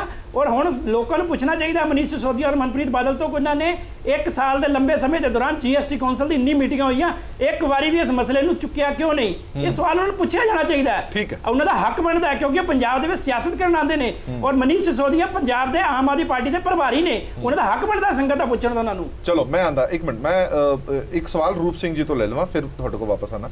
ਰੂਪ ਸਿੰਘ ਜੀ, ਇੱਕ ਭੰਬਲ ਭੂਸਾ ਜ਼ਰੂਰ ਸੰਗਤਾਂ ਦੇ ਵਿੱਚ ਬਣਿਆ ਹੋਇਆ। ਮੈਂ ਇੱਕ ਸਵਾਲ ਇਹ ਤੁਹਾਡੇ ਤੋਂ ਪੁੱਛਣਾ ਚਾਹੁੰਦਾ, ਫਾਰ ਐਗਜ਼ਾਮਪਲ ਸੰਗਤ ਦੇ ਤੌਰ ਤੇ ਮੈਂ ਗੁਰਦੁਆਰਾ ਸਾਹਿਬ ਦੇ ਵਿੱਚ ਜਾਂ ਕੋਈ ਹੋਰ ਗੁਰਦੁਆਰਾ ਸਾਹਿਬ ਦੇ ਵਿੱਚ ਜਾਂਦਾ ਹੈ, ਜੋ 10,000 ਰੁਪਏ ਦੀ ਕੋਈ ਵੀ ਚੀਜ਼ ਭੇਂਟ ਕਰਨਾ ਚਾਹੁੰਦਾ ਜਾਂ ਭੇਂਟ ਕਰਦਾ ਬਾਈ ਕੈਸ਼ ਜਾਂ ਕਿਸੇ ਹੋਰ ਚੀਜ਼ ਤੇ, ਕੀ ਉਹਦੇ ਤੇ GST ਜਿਹੜਾ ਲੱਗਦਾ ਉਹ ਸ਼੍ਰੋਮਣੀ ਗੁਰਦੁਆਰਾ ਪ੍ਰਬੰਧਕ ਕਮੇਟੀ ਦਿੰਦੀ ਸੀ ਜਾਂ ਸੰਗਤ ਤੋਂ ਲਿਆ ਜਾਂਦਾ ਸੀ? ਸਾਡੇ ਇਸ ਤਰ੍ਹਾਂ ਨਹੀਂ ਹੈਗਾ, ਕੱਲੀ ਤੇ ਨਹੀਂ ਲੱਗਦਾ, ਕਿਉਂਕਿ ਸਾਡੀ ਜਿਹੜੀ ਕਲੈਕਸ਼ਨ ਹੁੰਦੀ ਆ, ਕਲੈਕਟਿਵ ਹੁੰਦੀ ਆ, ਤੇ ਉਹਦੇ ਉੱਤੇ ਜਿਹੜਾ ਸਮੁੱਚੇ ਤੇ ਆ, ਉਹਨਾਂ ਸਮੁੱਚੇ ਖਰਚਿਆਂ ਤੇ ਲੱਗਦੀ ਆ। GST ਜਿਹੜੀ ਆ, ਜਿਸ ਤਰ੍ਹਾਂ ਦਰਬਾਰ ਸਾਹਿਬ ਦਾ ਅਕਾਊਂਟ ਆ, ਉਹਦੇ ਉੱਤੇ ਲੱਗਦੀ ਆ। ਇਹਦੇ ਕਾਰਨ ਜਿਹੜਾ ਜਿੰਨਾ ਵੀ ਹੈਗਾ ਵਾ, ਉਹ ਕੱਲੀ ਰਸੀਦ ਤੇ ਨਹੀਂ ਹੁੰਦਾ। ਡੋਨੇਸ਼ਨ ਜਿਹੜੀ ਦੇਣੀ ਆ ਕਿਸੇ ਨੇ, ਉਹ ਡੋਨੇਸ਼ਨ ਦੀ ਅਸੀਂ ਰਸੀਦ ਦਿੰਨੇ ਆ। ਦੂਸਰੀ ਗੱਲ ਹੁੰਦੀ ਆ ਕਿ ਜਿਸ ਤਰ੍ਹਾਂ ਦਰਬਾਰ ਸਾਹਿਬ ਸੱਚਖੰਡ ਸ੍ਰੀ ਹਰਿਮੰਦਰ ਸਾਹਿਬ 'ਚ ਲੋਕ ਦਰਸ਼ਨ ਭੇਟ ਕਰਦੇ ਨੇ, ਮੱਥਾ ਟੇਕਦੇ ਨੇ, ਕੜਾਹ ਪ੍ਰਸ਼ਾਦੀ ਦੇ ਕਰਾਉਂਦੇ ਨੇ, ਉਹ ਵੀ ਸਾਰਾ ਪੈਸਾ ਜਿਹੜਾ ਸਾਡਾ ਵਾ ਅਕਾਊਂਟ 'ਚ ਆਉਂਦਾ ਵਾ। ਤੇ ਅਕਾਊਂਟਸ ਜਿਹੜੇ ਨੇ, ਜਿੰਨੇ ਵੀ ਅਕਾਊਂਟਸ ਨੇ, ਲੰਗਰ ਖਾਤੇ ਦੇ ਅਕਾਊਂਟ ਨੇ, ਉਹਨਾਂ ਉੱਤੇ GST ਲੱਗ ਕੇ ਇਹ ਅਮਾਉਂਟ ਸਾਡੀ ਤੇ ਜਿਹੜੀ ਆ ਉਹ ਨਿਸ਼ਚਿਤ ਹੋ ਜਾਂਦੀ ਆ। ਇਸੇ ਕਰਕੇ ਹੀ ਸਭ ਤੋਂ ਵੱਧ ਅਫੈਕਟਡ ਅਸੀਂ ਸਾਂ, ਸ਼੍ਰੋਮਣੀ ਗੁਰਦੁਆਰਾ ਪ੍ਰਬੰਧਕ ਕਮੇਟੀ ਜਾਂ ਸਿੱਖ ਸੀ, ਤੇ ਉਹਦੇ ਕਾਰਨ ਹੀ ਅਸੀਂ ਸ਼ੁਰੂ ਤੋਂ ਇਹ ਮੰਗ ਸਿੱਖਾਂ ਵੱਲੋਂ ਕੀਤੀ ਜਾ ਰਹੀ ਸੀ। ਠੀਕ ਹੈ ਮਿੱਤਲ ਸਾਹਿਬ, ਸਵਾਲ ਥੋੜਾ ਜਿਹਾ ਫਿਰ ਸਿਆਸਤ ਨਾਲ ਜੁੜਦਾ ਨਜ਼ਰ ਆ ਰਿਹਾ ਕਿ ਜਿਵੇਂ ਪਰਵਿੰਦਰਪਾਲ ਜੀ ਹੋਰਾਂ ਨੇ ਕਿਹਾ ਕਿ ਤੁਸੀਂ ਵਾਰ-ਵਾਰ ਸਾਡੇ ਤੇ ਸਵਾਲ ਚੁੱਕਦੇ ਸੀ, ਤੁਹਾਡੀ ਭਾਈਵਾਲ ਸਰਕਾਰ ਹੈਗੀ ਹੈ, ਤੁਹਾਡੇ ਮਿਨਿਸਟਰ ਹੈਗੇ ਨੇ, ਤੁਸੀਂ ਕਿਉਂ ਨਹੀਂ ਛਡਾ ਲਿਆ? ਅੱਜ ਤੁਸੀਂ ਛਡਾ ਲਿਆ, ਪਰ ਜਿਹੜਾ ਤੁਹਾਡਾ ਹਿੱਸਾ ਉਹ ਹਲੇ ਵੀ ਉੱਥੇ ਸਟੈਂਡ ਕਰ ਰਿਹਾ। ਨਹੀਂ, ਜਿਹੜਾ ਪੰਜਾਬ ਸਰਕਾਰ ਦਾ ਹਿੱਸਾ ਹੈ, ਪੰਜਾਬ ਸਰਕਾਰ ਦਾ ਜਿਸ ਤਰ੍ਹਾਂ ਪਹਿਲੇ ਵੀ ਜ਼ਿਕਰ ਆਇਆ, ਉਹ ਉੱਥੇ ਹੀ ਖੜਾ ਹੈ। ਕੇਂਦਰ ਸਰਕਾਰ ਆਪਣੇ ਹਿੱਸੇ ਦਾ ਫੰਡ ਜਿਹੜਾ ਹੈ ਉਹ ਰਿਫੰਡ ਕਰ ਸਕਦੀ, ਉਹ ਰੀਇੰਬਰਸ ਕਰ ਸਕਦੀ ਹੈ। ਉਹਨਾਂ ਨੇ ਕੀਤਾ। ਜੋ ਪੰਜਾਬ ਦੀ ਇਸ ਵੇਲੇ ਮੌਜੂਦਾ ਕਾਂਗਰਸ ਦੀ ਸਰਕਾਰ ਹੈ, ਇਹ ਇਸ ਮੁੱਦੇ ਤੇ ਰਾਜਨੀਤੀ ਕਰ ਰਹੇ ਹਨ, ਜਦਕਿ ਇਹ ਮੁੱਦਾ ਆਸਥਾ ਦਾ ਹੈ। ਪ੍ਰਧਾਨ ਮੰਤਰੀ ਮੋਦੀ ਜੀ ਜਦੋਂ ਇੱਥੇ ਆਏ ਸੀ, ਸ਼੍ਰੀ ਹਰਿਮੰਦਰ ਸਾਹਿਬ ਦੇ ਵਿੱਚ ਗਏ, ਉਹਨਾਂ ਨੇ ਲੰਗਰ ਵੀ ਛਕਿਆ, ਲੰਗਰ ਛਕਣ ਤੋਂ ਪਹਿਲੇ ਲੰਗਰ 'ਚ ਸੇਵਾ ਵੀ ਕੀਤੀ, ਗੁਰੂ ਮਹਾਰਾਜ ਦੇ ਸਾਹਮਣੇ ਨਤਮਸਤਕ ਵੀ ਹੋਏ, ਔਰ ਗੁਰਬਾਣੀ ਦੇ ਦਿੱਤੇ ਵਾਕ ਦੇ ਮੁਤਾਬਕ ਉਹਨਾਂ ਨੇ ਸਾਰੇ ਧਰਮਾਂ ਨੂੰ ਬਿਨਾਂ ਕਿਸੇ ਵਿਤਕਰੇ ਤੋਂ ਇਹ ਲਾਭ ਵੀ ਦਿੱਤਾ। ਲੇਕਿਨ ਕਾਂਗਰਸ ਦੀ ਸਰਕਾਰ ਪੰਜਾਬ ਦੇ ਵਿੱਚ ਗੱਲਾਂ ਕੁਝ ਹੋਰ ਕਰਦੀ ਹੈ, ਕੇਂਦਰ ਦੇ ਵਿੱਚ, ਔਰ ਜਦੋਂ GST ਕੌਂਸਲ 'ਚ ਜਾਂਦੀ ਹੈ ਉੱਥੇ ਗੱਲ ਕੁਝ ਹੋਰ ਕਰਦੀ ਹੈ। ਮੈਂ ਜਿਵੇਂ ਕਿ ਇੱਕ ਉਦਾਹਰਨ ਦੇ ਤੌਰ ਤੇ ਤੁਹਾਡੇ ਨਾਲ ਗੱਲ ਕਰਦਾ, ਪੈਟਰੋਲੀਅਮ ਪ੍ਰੋਡਕਟਸ ਦੇ ਬਾਰੇ 'ਚ ਗੱਲ ਚੱਲਦੀ ਹੈ, GST ਕੌਂਸਲ 'ਚ ਅਸੀਂ ਉਹਨੂੰ ਲੈ ਕੇ ਆਉਣਾ ਚਾਹੁੰਦੇ ਹਾਂ, ਲੇਕਿਨ ਉੱਥੇ ਇਹ ਮੈਜੋਰਿਟੀ ਦੇ ਵਿੱਚ ਸਾਡੇ ਨਾਲ ਫੈਸਲਾ ਨਹੀਂ ਕਰਦੇ। ਮੈਂ ਪਹਿਲੇ ਦੱਸਿਆ 75% ਦੀ ਮੈਜੋਰਿਟੀ ਚਾਹੀਦੀ ਹੈ ਤਾਂ ਫੈਸਲਾ ਹੁੰਦਾ। ਅਰੁਣ ਜੇਟਲੀ ਜੀ ਨੇ ਹਾਊਸ ਦੇ ਵਿੱਚ, ਪਾਰਲੀਮੈਂਟ ਦੇ ਵਿੱਚ ਇਹ ਗੱਲ ਰੱਖੀ ਕਿ ਸਾਰੀਆਂ ਪਾਰਟੀਆਂ ਸਾਨੂੰ ਸਹਿਮਤੀ ਦਿਓ, ਅਸੀਂ ਇਹਨੂੰ GST 'ਚ ਲੈ ਆਈਏ ਤਾਂ ਕਿ ਰੇਟ ਡਾਊਨ ਆਵੇ। ਅੱਜ ਆਟੋਨਮਸ ਬੋਡੀ ਹੈ, ਜੋ ਵੀ ਰੇਟ ਹੈ ਕੰਪਨੀਆਂ ਆਪ ਤੈਅ ਕਰਦੀਆਂ। ਸਟੇਟਾਂ ਨੇ, ਤੁਸੀਂ ਚੰਡੀਗੜ੍ਹ 'ਚ ਦੇਖ ਲਓ, ਹਰਿਆਣਾ 'ਚ ਦੇਖੋ, ਰੇਟ ਘਟਾਏ ਹੋਏ ਹੈ, ਲੇਕਿਨ ਪੰਜਾਬ ਦੇ ਵਿੱਚ ਪੰਜਾਬ ਸਰਕਾਰ ਨੇ ਟੈਕਸ ਨਹੀਂ ਘਟਾਇਆ। ਚਲੋ ਉਹ ਮੁੱਦਾ ਹੋਰ, ਆਪਾਂ ਦੁਬਾਰਾ ਉਸ ਦੇ ਵਿੱਚ ਇਹ ਰਾਜਨੀਤੀ ਕਰਦੇ ਹਨ। ਠੀਕ ਹੈ, ਹਾਂਜੀ ਸੰਡੋਕ ਸਾਹਿਬ। ਮੈਂ ਦੋ ਗੱਲਾਂ ਕਹਿਣਾ ਚਾਹੁੰਦਾ ਜੀ। ਇੱਕ ਤਾਂ ਮੈਂ ਮਿੱਤਲ ਸਾਹਿਬ ਨਾਲ ਪੂਰੀ ਤਰ੍ਹਾਂ ਸਹਿਮਤ ਹੀ ਨਹੀਂ ਹੈਗਾ GST ਪੈਟਰੋਲ ਔਰ ਡੀਜ਼ਲ ਲਈ। ਚਲੋ ਆਪਾਂ ਪੈਟਰੋਲ ਡੀਜ਼ਲ ਤੇ ਨਾ ਫੋਕਸ ਕਰੀਏ, ਮੈਂ ਮੇਨ ਮੁੱਦੇ ਤੇ ਹੀ ਆ ਰਿਹਾ, ਸ਼ਿਫਟ ਹੋ ਜਾਣੀ ਹੈ। ਹਾਂਜੀ ਜਿਹੜੀ ਸਰ ਮੈਂ ਛੋਟੀ ਜਿਹੀ ਗੱਲ ਕਰਕੇ ਛੱਡ ਦੇਣਾ ਉਹਨੂੰ ਕਿ 21 ਸਟੇਟਸ ਤੇ ਇਹਨਾਂ ਦੀ ਸਰਕਾਰ ਹੈ, ਤਾਂ 2/3 ਦੀ ਮੈਜੋਰਿਟੀ ਤਾਂ ਬਹੁਤ ਨੇੜੇ 75%, ਬਟ ਮੈਂ ਛੱਡ ਦੇਣਾ ਇਸ ਗੱਲ ਨੂੰ। ਮੇਨ ਮੁੱਦੇ ਦੀ ਗੱਲ ਹੈ ਕਿ ਬਾਕੀ ਸਟੇਟ ਗਵਰਨਮੈਂਟਸ ਇਨਕਲੂਡਿੰਗ ਪੰਜਾਬ ਜਿਹੜਾ ਸਾਡਾ ਮੁੱਦਾ ਹੈ ਉਹ ਕਰਨਗੇ, ਉਹਨਾਂ ਨੂੰ ਕਰਨਾ ਪਏਗਾ ਸਰ, ਕਿਉਂਕਿ ਇਹ ਮੈਟਰ ਆਫ ਟਾਈਮ ਹੈ। ਉਹ 15 ਦਿਨ ਲਾਣ, 20 ਦਿਨ ਲਾਣ ਜਾਂ 1 ਮਹੀਨਾ ਲਾਣ, ਪਰ ਉਹਨਾਂ ਨੂੰ ਇਹ ਰੀਇੰਬਰਸਮੈਂਟ ਵਾਲੀ ਚੀਜ਼ ਤਾਂ ਲਿਆਣੀ ਹੀ ਪਏਗੀ।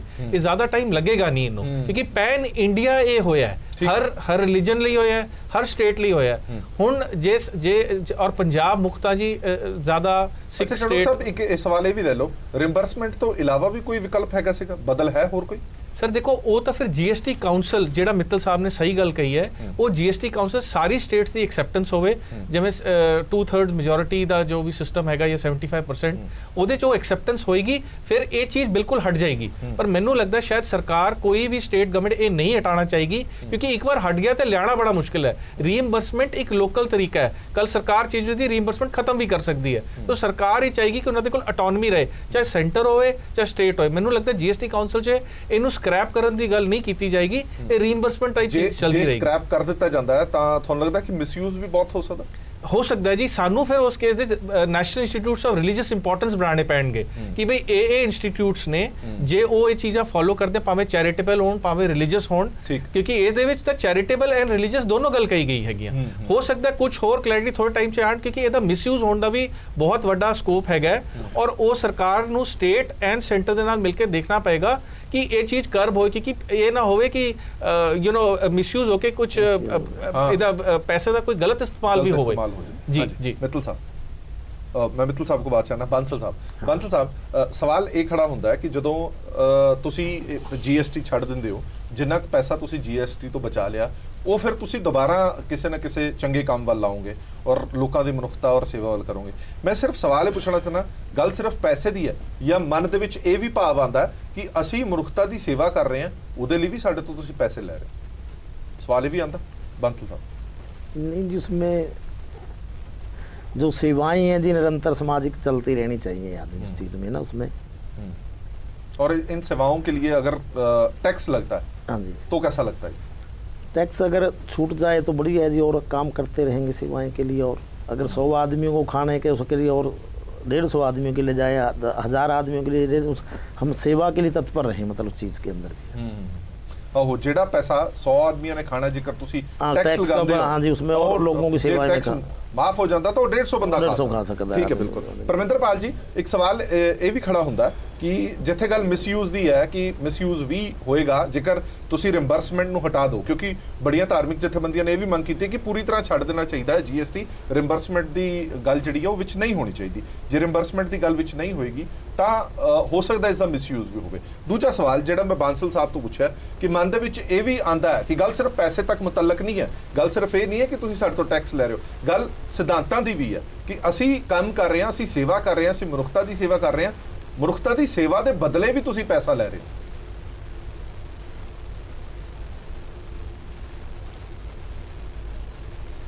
ਬਿਲਕੁਲ ਤੁਹਾਡੀ ਦੋਨੋਂ ਗੱਲਾਂ ਨਾਲ ਮੈਂ ਸਹਿਮਤ ਹੈਗਾ, ਕਿਉਂਕਿ ਇਹ ਜਿਹੜੀ ਗੱਲ ਹੈ ਕਿ ਮਨੁੱਖਤਾ ਦੀ ਸੇਵਾ ਵਾਲੀ ਗੱਲ ਹੈ, ਉਹ ਸਭ ਤੋਂ ਵੱਡਾ ਇੱਕ ਟੌਪਿਕ ਹੈ।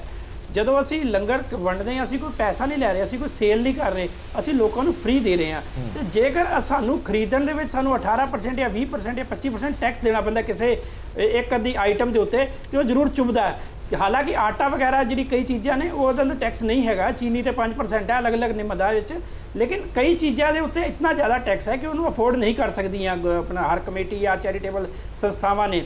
ਜਿੱਥੇ ਤੱਕ ਗੱਲ ਹੈ ਲੰਗਰ ਦੀ ਮਸਲੇ ਦੀ, ਉਹ ਇੱਕ ਅਸੀਂ ਇਹ ਸਮਝ ਸਕਦੇ ਹਾਂ ਕਿ ਇਹ ਫੈਸਲਾ ਕਿਤੇ ਨਾ ਕਿਤੇ ਦੇਰ ਨਾਲ ਲਿਆ ਗਿਆ, ਦਰੁਸਤ ਫੈਸਲਾ ਹੈ।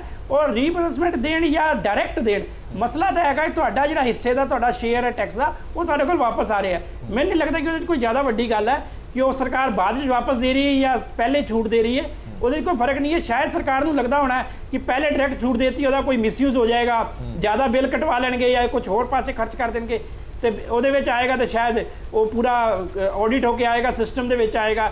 ਸਾਨੂੰ ਤਾਂ ਕੋਈ ਪਰੇਸ਼ਾਨੀ ਨਹੀਂ ਹੈ। ਅਸੀਂ ਤਾਂ ਜਦੋਂ ਪਹਿਲੀ ਵਾਰੀ ਅਸੀਂ 17 ਜੁਲਾਈ ਨੂੰ ਪ੍ਰੈਸ ਕਾਨਫਰੰਸ ਕੀਤੀ ਸੀ 2017, ਅਸੀਂ ਉਸ ਟਾਈਮ ਦੇਸ਼ ਦੇ ਖਜ਼ਾਨਾ ਮੰਤਰੀ ਨੂੰ ਔਰ ਦਿੱਲੀ ਦੇ ਮੁੱਖ ਮੰਤਰੀ ਨੂੰ ਇਹੀ ਕਿਹਾ ਸੀ ਲਿਖ ਕੇ ਕਿ ਅਸੀਂ ਤੁਸੀਂ ਜਿਵੇਂ ਚਾਹੋਗੇ ਅਸੀਂ ਉਸ ਤਰੀਕੇ ਨਾਲ ਸਿਸਟਮ ਸੈੱਟ ਕਰ ਦਾਂਗੇ। ਜੇਕਰ ਤੁਸੀਂ ਇਹ ਕਹੋਗੇ ਸੁਪਰ ਬਾਜ਼ਾਰ ਤੋਂ, ਨੈਫਡ ਤੋਂ ਜਾਂ ਹੋਰ ਅਮੁਲ ਵਗੈਰਾ ਤੋਂ ਵੱਡੀ ਕੰਪਨੀਆਂ ਤੋਂ ਮਾਲ ਖਰੀਦੋ, ਅਸੀਂ ਉੱਥੋਂ ਵੀ ਖਰੀਦਣ ਨੂੰ ਤਿਆਰ ਆ। ਇਹ ਸਰਕਾਰੀ ਕੰਪਨੀਆਂ ਨੇ, ਤਾਂ ਕਿ ਇੱਕ ਰਿਕਾਰਡ ਮਿਲਾਨ ਹੋ ਜਾਏ ਤੁਹਾਡਾ ਔਰ ਸਾਡਾ, ਸਾਨੂੰ ਕੋਈ ਪਰੇਸ਼ਾਨੀ ਨਹੀਂ ਹੈ। ਸਾਡੇ ਮਨ ਦੇ ਵਿੱਚ ਉਸ ਤਰ੍ਹਾਂ ਦੀ ਗੱਲ ਨਹੀਂ ਹੈ ਕਿ ਅਸੀਂ ਕੋਈ ਗਲਤ ਕੰਮ ਕਰੀਏ। ਬਿਲਕੁਲ ਸਾਫ਼ ਤੇ ਸਪਸ਼ਟ ਹੋਣਾ ਚਾਹੀਦਾ ਸਭ ਕੁਝ। ਰੂਪ ਸਿੰਘ ਜੀ, ਤੇ ਇਸ ਕਰਕੇ ਕਿਹਾ ਜਾ ਸਕਦਾ ਹੈ ਕਿ ਇਹ ਚਾਹੇ ਵਾਪਸੀ ਬਾਤ ਮਿਲੇ, ਕੋਈ ਫਰਕ ਨਹੀਂ ਪੈਂਦਾ। ਠੀਕ ਹੈ ਰੂਪ ਸਿੰਘ ਜੀ, ਇੱਕ ਸਵਾਲ ਇਹ ਹੈ ਕਿ ਜਿਸ ਤਰ੍ਹਾਂ ਮੈਂ ਪਹਿਲਾਂ ਡਿਬੇਟ ਤੋਂ ਸ਼ੁਰੂ ਕੀਤਾ ਸੀਗਾ ਕਿ ਦਿੱਲੀ ਸਿੱਖ ਗੁਰਦੁਆਰਾ ਮੈਨੇਜਮੈਂਟ ਕਮੇਟੀ ਹੋਵੇ ਜਾਂ ਸ਼੍ਰੋਮਣੀ ਗੁਰਦੁਆਰਾ ਪ੍ਰਬੰਧਕ ਕਮੇਟੀ ਹੋਵੇ, ਸਿਰਫ ਲੰਗਰਾਂ ਤੱਕ ਸੀਮਿਤ ਨਹੀਂ ਹੈ। ਮਨੁੱਖਤਾ ਦੀ ਭਲਾਈ ਲਈ, ਮਨੁੱਖਤਾ ਦੀ ਸੇਵਾ ਲਈ ਤੁਸੀਂ ਹੋਰ ਵੀ ਬੜੇ ਕਾਰਜ ਕਰ ਰਹੇ ਹੋ, ਹਸਪਤਾਲ ਚਲਾ ਰਹੇ ਹੋ, ਐਜੂਕੇਸ਼ਨ ਇੰਸਟੀਚਿਊਟ ਚਲਾ ਰਹੇ ਹੋ। ਕੋਈ ਵੀ ਨਵਾਂ ਕੰਮ ਸ਼ੁਰੂ ਕਰਨਾ ਪੈਂਦਾ ਹੈ, ਕੋਈ ਵੀ ਬਿਲਡਿੰਗ ਤੁਸੀਂ ਬਣਾਉਂਦੇ ਹੋ, ਕੋਈ ਵੀ ਨਵੇਂ ਕੰਮ ਦੇ ਵਿੱਚ ਤੁਸੀਂ ਇਮਾਰਤਸਾਜ਼ੀ ਕਰਦੇ ਹੋ ਜਾਂ ਕੁਝ ਅਮੈਂਡਮੈਂਟ ਕਰਦੇ ਹੋ, ਤਾਂ ਉਹਦੇ ਤੇ ਵੀ ਤੁਹਾਡਾ ਖਰਚਾ ਆਉਂਦਾ। ਹੁਣ ਕੀ ਤੁਹਾਡੀ ਇਹ ਮੰਗ ਨਹੀਂ ਹੋਏਗੀ ਕਿ ਤੁਸੀਂ ਤਾਂ ਉਹ ਕੰਮ ਵੀ ਲੋਕ ਸੇਵਾ ਲਈ ਕਰ ਰਹੇ ਹੋ, ਉਹਦੇ ਤੇ ਵੀ ਤੁਹਾਡਾ GST ਮਾਫ ਹੋਣਾ ਚਾਹੀਦਾ? ਸਾਡੀ ਤਾਂ ਹਰਪ੍ਰੀਤ ਸਿੰਘ ਜੀ ਸਿਧਾਂਤਕ ਤੌਰ ਤੇ ਗੁਰੂ ਘਰਾਂ ਤੇ ਇਹਨਾਂ ਤੇ GST ਲੱਗਣਾ ਹੀ ਨਹੀਂ ਚਾਹੀਦਾ। ਪਰ ਕਿਉਂਕਿ ਹੁਣ ਜੇ ਲੱਗ ਚੁੱਕਾ ਸੀ ਤੇ ਜੇ ਉਹ ਵਾਪਸ ਆਉਂਦਾ ਵਾ ਤੇ ਇਹ something is better than nothing. ਇਹਦੇ ਲਈ ਅਸੀਂ ਸਰਕਾਰ ਦਾ ਜਿਵੇਂ ਧੰਨਵਾਦ ਕਰਦੇ ਆ। ਉੱਥੇ ਸ਼੍ਰੋਮਣੀ ਗੁਰਦੁਆਰਾ ਪ੍ਰਬੰਧਕ ਕਮੇਟੀ ਜਾਂ ਜਿਹੜੀ ਗੁਰਦੁਆਰੇ ਦੀ ਸੰਸਥਾ ਵਾ, ਇਹ ਸਾਰੇ ਕਾਰਜ ਮਨੁੱਖਤਾ ਦੇ ਭਲੇ ਲਈ ਕਰਦੀ ਆ। ਹਰ ਸਿੱਖ ਸਵੇਰੇ ਸ਼ਾਮ ਇਹੀ ਅਰਦਾਸ ਕਰਦਾ ਕਿ ਨਾਨਕ ਨਾਮ ਚੜ੍ਹਦੀ ਕਲਾ ਤੇਰੇ ਭਾਣੇ ਸਰਬੱਤ ਦਾ ਭਲਾ। ਇਸ ਲੰਗਰ ਦੀ ਇੰਸਟੀਟਿਊਸ਼ਨ ਦੇ ਵਿੱਚ ਲੰਗਰ 'ਚ ਬਿਨਾਂ ਕਿਸੇ ਜਾਤ ਧਰਮ ਰੰਗ ਨਸਲ ਦੇਸ਼ ਖਿੱਤੇ ਤੋਂ ਕੋਈ ਵੀ ਬੇਰੋਕ ਟੋਕ ਆ ਸਕਦਾ, ਭਾਵੇਂ ਉਹ ਕੈਨੇਡਾ ਦਾ ਪ੍ਰਾਈਮ ਮਿਨਿਸਟਰ ਹੋਵੇ ਤੇ ਭਾਵੇਂ ਭਿਖਾਰੀ ਹੋਵੇ, ਉਹ ਬੇਰੋਕ ਟੋਕ ਆ ਸਕਦਾ। ਤੇ ਇਹਨਾਂ ਸੰਸਥਾਵਾਂ 'ਚ ਤੇ ਪਹਿਲੀ ਗੱਲ ਟੈਕਸ ਲੱਗਣਾ ਨਹੀਂ ਚਾਹੀਦਾ ਸਿਧਾਂਤਕ ਰੂਪ 'ਚ। ਜੇ ਸਰਕਾਰਾਂ ਨੇ ਲਾਤਾ ਸੀ, ਸਰਕਾਰਾਂ ਹਜ਼ਾਰਾਂ ਨੇ ਲੱਖਾਂ ਕਰੋੜ ਰੁਪਈਆ ਇਸ਼ਤਿਹਾਰਬਾਜ਼ੀ ਤੇ ਖਰਚ ਕਰਦੀ ਆ, ਤੇ ਜੇ ਇਹਨਾਂ ਸੰਸਥਾਵਾਂ ਨੂੰ ਜਿਹੜੀਆਂ ਮਨੁੱਖਤਾ ਦੇ ਭਲੇ ਲਈ ਕਾਰਜ ਕਰ ਰਹੀਆਂ ਨੇ GST ਤੋਂ ਮੁਕਤ ਕਰ ਦਿੱਤਾ ਜਾਵੇ ਤੇ ਇਹ ਮਾਨਵਤਾ ਦੀ ਬਹੁਤ ਵੱਡੀ ਸੇਵਾ ਹੋਵੇਗੀ। ਠੀਕ ਹੈ, ਮੈਂ ਸਵਾਲ ਆ ਗਿਆ, ਮੈਂ ਮਿੱਤਲ ਸਾਹਿਬ ਤੋਂ ਇਹ ਸਵਾਲ ਪੁੱਛਣਾ ਚਾਹੁੰਦਾ। ਮਿੱਤਲ ਸਾਹਿਬ, ਸ਼੍ਰੋਮਣੀ ਗੁਰਦੁਆਰਾ ਪ੍ਰਬੰਧਕ ਕਮੇਟੀ ਦਾ ਅਰਬਾਂ ਰੁਪਈਆਂ ਦਾ ਬਜਟ ਹੈ। ਇੱਕ ਮੋਟੇ ਅੰਦਾਜ਼ੇ ਮੁਤਾਬਕ ਜੇ ਚਲੋ ਅਸੀਂ ਅੱਧਾ ਵੀ ਕਹਿ ਦਈਏ ਕਿ ਅੱਧਾ ਬਜਟ ਹੈ ਜਿਹੜਾ ਲੰਗਰਾਂ ਤੇ ਖਰਚ ਹੁੰਦਾ, ਪਰ ਅੱਧਾ ਬਜਟ ਜਿਹੜਾ ਬਚ ਰਿਹਾ ਉਹਦੇ ਤੇ ਤਾਂ GST ਲੱਗ ਰਿਹਾ। ਹੁਣ ਡਿਮਾਂਡ ਹੋਰ ਵੱਡੀ ਹੋ ਗਈ ਹੈ ਕਿ ਸਿਰਫ ਲੰਗਰ ਤੇ ਨਹੀਂ, ਬਾਕੀ ਜਿਹੜੇ ਕਾਰਜ ਨੇ ਉਹਨਾਂ ਤੇ ਵੀ GST ਤੇ ਛੋਟ ਦਿਓ। ਹਰਪ੍ਰੀਤ ਜੀ, ਡਿਮਾਂਡ ਹਾਲੇ ਤੱਕ ਲੰਗਰ ਦੀ ਸੀ ਔਰ ਸਰਕਾਰ ਨੇ ਮਨਜ਼ੂਰ ਕੀਤੀ ਹੈ। ਹੋਰ ਕਿਸੇ ਕਿਸਮ ਦੀ ਡਿਮਾਂਡ ਨਾ ਪਹਿਲੇ ਸੀ। ਜੇ ਅੱਗੇ ਕਦੇ ਭਵਿੱਖ ਦੇ ਵਿੱਚ ਇਦਾਂ ਦੀ ਕੋਈ ਡਿਮਾਂਡ ਆਏਗੀ, ਮੇਰਾ ਖਿਆਲ ਹੈ ਸਰਕਾਰਾਂ ਦੇ ਉੱਤੇ, ਸਰਕਾਰ ਉਸ ਨੂੰ ਦੇਖੇਗੀ, ਵਾਚੇਗੀ ਔਰ ਉਸ ਦੇ ਉੱਤੇ ਜੋ ਸਹੀ ਫੈਸਲਾ ਹੋਏਗਾ ਉਹ ਜ਼ਰੂਰ ਕਰੇਗੀ। ਅੱਛਾ, ਇੱਕ ਗੱਲ ਹੋਰ ਦੱਸੋ ਮਿੱਤਲ ਸਾਹਿਬ, ਇਹਦੇ ਵਿੱਚ ਕੀ ਸੱਚਾਈ ਹੈਗੀ ਹੈ ਕਿ ਸਰਕਾਰ ਦੇ ਉੱਤੇ ਬਹੁਤ ਦਬਾਅ ਸੀ ਕਿ ਇਹ ਕਰਨਾ ਹੀ ਕਰਨਾ ਹੈ? ਸਰਕਾਰ ਭਾਵੇਂ ਚਾਹੁੰਦੀ ਸੀ ਜਾਂ ਨਹੀਂ ਚਾਹੁੰਦੀ ਸੀ, ਪਰ ਦਬਾਅ ਹੇਠ ਆ ਕੇ ਸਭ ਕੁਝ ਕਰਨਾ ਪਿਆ। ਨਹੀਂ ਹਰਪ੍ਰੀਤ ਜੀ, ਦਬਾਅ ਕਿਸੇ ਕਿਸਮ ਦਾ ਨਹੀਂ। ਕਿਉਂ ਦਬਾਅ ਕਿਉਂ ਨਹੀਂ ਹੈ? ਮੈਂ ਬਾਰ-ਬਾਰ ਇਹ ਗੱਲ ਕਹੀ ਹੈ ਕਿ ਇਹ ਰਾਜਨੀਤੀ ਦਾ ਮੁੱਦਾ ਨਹੀਂ ਹੈ, ਇਹ ਆਸਥਾ ਦਾ ਮੁੱਦਾ ਹੈ। ਔਰ ਮੋਦੀ ਸਾਹਿਬ ਸਾਰੇ ਧਰਮਾਂ ਦਾ ਆਦਰ ਸਤਿਕਾਰ ਕਰਦੇ ਹਨ। ਉਹਨਾਂ ਨੇ ਜਦੋਂ ਵੀ ਹਿੰਦੁਸਤਾਨ 'ਚ ਜਾਂ ਵਿਦੇਸ਼ 'ਚ ਜਦੋਂ ਵੀ ਗਏ ਹੈ, ਉਹਨਾਂ ਨੇ 125 ਕਰੋੜ ਹਿੰਦੁਸਤਾਨੀਆਂ ਦੀ ਗੱਲ ਕੀਤੀ ਹੈ। ਉਹਨਾਂ ਨੇ ਕਦੇ ਵੀ ਇਸ ਨੂੰ ਧਰਮ ਦੇ ਨਾਲ ਵੰਡ ਕੇ ਅਲੱਗ-ਅਲੱਗ ਨਜ਼ਰੀਏ ਨਾਲ ਦੇਖ ਕੇ ਗੱਲ ਨਹੀਂ ਕੀਤੀ। ਚੁਣਾਵ ਦਾ ਦੌਰ ਸੀ, ਚੁਣਾਵ ਖਤਮ ਹੋਏ, ਉਹ ਵਿਦੇਸ਼ ਚਲੇ ਗਏ ਸੀ, ਵਿਦੇਸ਼ ਤੋਂ ਵਾਪਸ ਆਉਂਦੇ ਉਹਨਾਂ ਨੇ ਇਹ ਫੈਸਲਾ ਕੀਤਾ। ਇਸ ਦੇ ਵਿੱਚ ਕਿਸੇ ਕਿਸਮ ਦਾ ਦਬਾਅ ਨਹੀਂ, ਕਿਸੇ ਕਿਸਮ ਦਾ ਕੋਈ ਕਿਸੇ ਵੱਲੋਂ ਪ੍ਰੈਸ਼ਰ ਨਹੀਂ ਸੀ। ਸ਼੍ਰੋਮਣੀ ਅਕਾਲੀ ਦਲ, ਭਾਰਤੀ ਜਨਤਾ ਪਾਰਟੀ ਇੱਕ ਐਸੀਆਂ ਦੋ ਭਾਈਵਾਲ ਪਾਰਟੀਆਂ ਜਿਨ੍ਹਾਂ ਦਾ 9 ਮਾਸ ਦਾ ਰਿਸ਼ਤਾ ਹੈ ਆਪਸ ਵਿੱਚ। ਚਲੋ ਰਿਸ਼ਤਾ ਹਮੇਸ਼ਾ ਇਕੱਠੀਆਂ ਰਹੀਆਂ। ਅਕਾਲੀ ਦਲ ਨੇ ਵੀ ਹਮੇਸ਼ਾ ਭਾਰਤੀ ਜਨਤਾ ਪਾਰਟੀ ਦੇ ਨਾਲ ਇਹ ਰਿਸ਼ਤਾ ਨਿਭਾਇਆ ਔਰ ਭਾਰਤੀ ਜਨਤਾ ਪਾਰਟੀ ਨੇ ਹਮੇਸ਼ਾ ਸ਼੍ਰੋਮਣੀ ਅਕਾਲੀ ਦਲ ਦੇ ਨਾਲ ਰਿਸ਼ਤਾ ਨਿਭਾਇਆ। ਔਰ ਉਹਨਾਂ ਨੇ ਜੋ ਇਹ ਡਿਮਾਂਡ ਰੱਖੀ, ਇਹ ਕਿਉਂਕਿ ਧਰਮ ਦੇ ਨਾਲ ਜੁੜੀ ਹੋਈ ਗੱਲ ਸੀ, ਲੋਕਾਂ ਦੇ ਵਿਸ਼ਵਾਸ ਦੇ ਨਾਲ ਜੁੜੀ ਗੱਲ ਸੀ, ਇਸ ਕਰਕੇ ਪ੍ਰਧਾਨ ਮੰਤਰੀ ਜੀ ਨੇ ਇਸ ਗੱਲ ਨੂੰ ਮੰਨਿਆ। ਠੀਕ ਹੈ ਚੰਡੋਕ ਸਾਹਿਬ, ਇੱਕ ਟੈਕਨੀਕਲ ਸਵਾਲ ਹੈ, ਫਿਰ ਆਪਾਂ ਇਹਨੂੰ ਵਾਈਂਡ ਅਪ ਕਰਾਂਗੇ। ਸਵਾਲ ਇਹ ਹੈ ਕਿ ਕੋਈ ਸੰਸਥਾ ਨੂੰ ਕੁਝ ਦੇਣਾ ਚਾਹੁੰਦੀ ਹੈ ਐਜ਼ ਏ ਦਾਨ ਵਜੋਂ। For example Shiromani Gurdwara Parbandhak Committee ਨੂੰ ਕੋਈ ਸੰਸਥਾ ਕਹਿੰਦੀ ਹੈ ਕਿ ਅਸੀਂ ਆਪਣੀ ਸੰਸਥਾ ਦਾ 100 ਸਾਲ ਮਨਾ ਰਹੇ ਹਾਂ, ਤਾਂ ਅਸੀਂ ਇਹ ਪੇਂਟ ਕਰਨਾ ਚਾਹੁੰਦੇ ਹਾਂ। ਜਿਹੜੀ ਉਹ ਪੇਂਟ ਜਾਏਗੀ ਕੀ ਉਹ GST ਤੋਂ ਮੁਕਤ ਹੋਏਗੀ ਕਿ ਨਹੀਂ ਹੋਏਗੀ?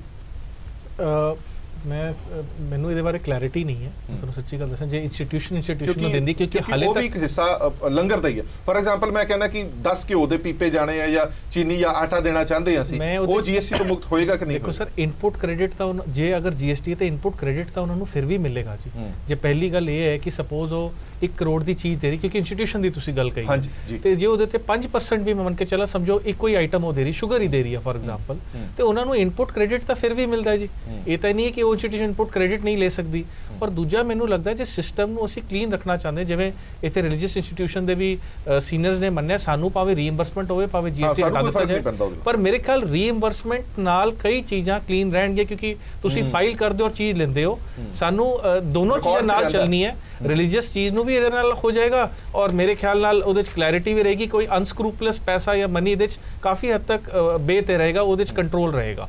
ਔਰ ਮੇਰੇ ਖਿਆਲ ਇਹ ਸਰਕਾਰ ਨੇ, ਸੈਂਟਰਲ ਗਵਰਨਮੈਂਟ ਨੇ ਬੜਾ ਲੇਟ ਫੈਸਲਾ ਲਿੱਤਾ ਹੈ, ਪਰ ਅੱਛਾ ਫੈਸਲਾ ਲਿੱਤਾ ਹੈ। ਔਰ ਅੱਛੀ ਗੱਲ ਹੈ, ਇਹਨਾਂ ਨੇ ਸਾਰੇ ਰਿਲੀਜੀਅਸ ਇੰਸਟੀਟਿਊਸ਼ਨਸ ਲਈ ਲਿੱਤਾ ਹੈ।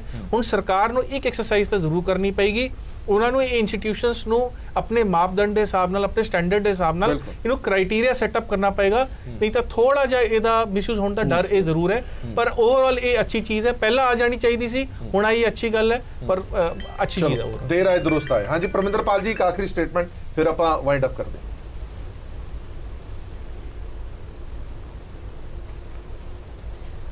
ਮੈਂ ਸਮਝਦਾ ਕਿ ਸਰਕਾਰ ਨੇ ਥੋੜੀ ਦੇਰੀ ਕੀਤੀ ਹੈ, ਜਿਵੇਂ ਹੁਣੇ ਕਿਹਾ ਇਹਨਾਂ ਨੇ, ਲੇਕਿਨ 325 ਦਿਨਾਂ ਤੋਂ ਬਾਅਦ 325 ਕਰੋੜ ਰੁਪਇਆ ਪੈਦਾ ਹੋਇਆ ਔਰ ਸਰਕਾਰ ਨੇ ਇੱਕ ਫੰਡ ਬਣਾਇਆ। ਅਸੀਂ ਇਹਦਾ ਸਵਾਗਤ ਕਰਨੇ ਆ।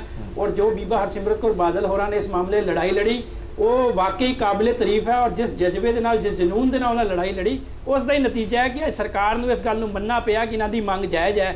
ਔਰ ਅਸੀਂ ਇਸ ਮੰਗ ਨੂੰ ਜਾਇਜ਼ ਪਹਿਲੇ ਦਿਨ ਤੋਂ ਕਹਿ ਰਹੇ ਸੀ, ਪਰ ਸ਼ਾਇਦ ਦੇਰ ਲੱਗ ਗਈ ਇਸ ਮਸਲੇ 'ਚ। ਹੁਣ ਸਾਡੀ ਜਿਹੜੀ ਅਗਲੀ ਲੜਾਈ ਦਾ ਪੜਾਅ, ਦੂਜਾ ਜਿਹੜਾ ਚੱਲਣਾ ਹੈ, ਉਹ ਹੁਣ ਸਰਕਾਰ ਜਿਹੜੀ ਸੂਬਾ ਸਰਕਾਰਾਂ ਦੇ ਖਿਲਾਫ, ਔਰ ਸਾਨੂੰ ਉਮੀਦ ਹੈ ਕਿ ਸੂਬਾ ਸਰਕਾਰਾਂ ਤੋਂ ਵੀ ਅਸੀਂ ਇਹ ਛੋਟ ਜਿਹੜੀ ਹੈ ਲੈ ਲਾਂਗੇ।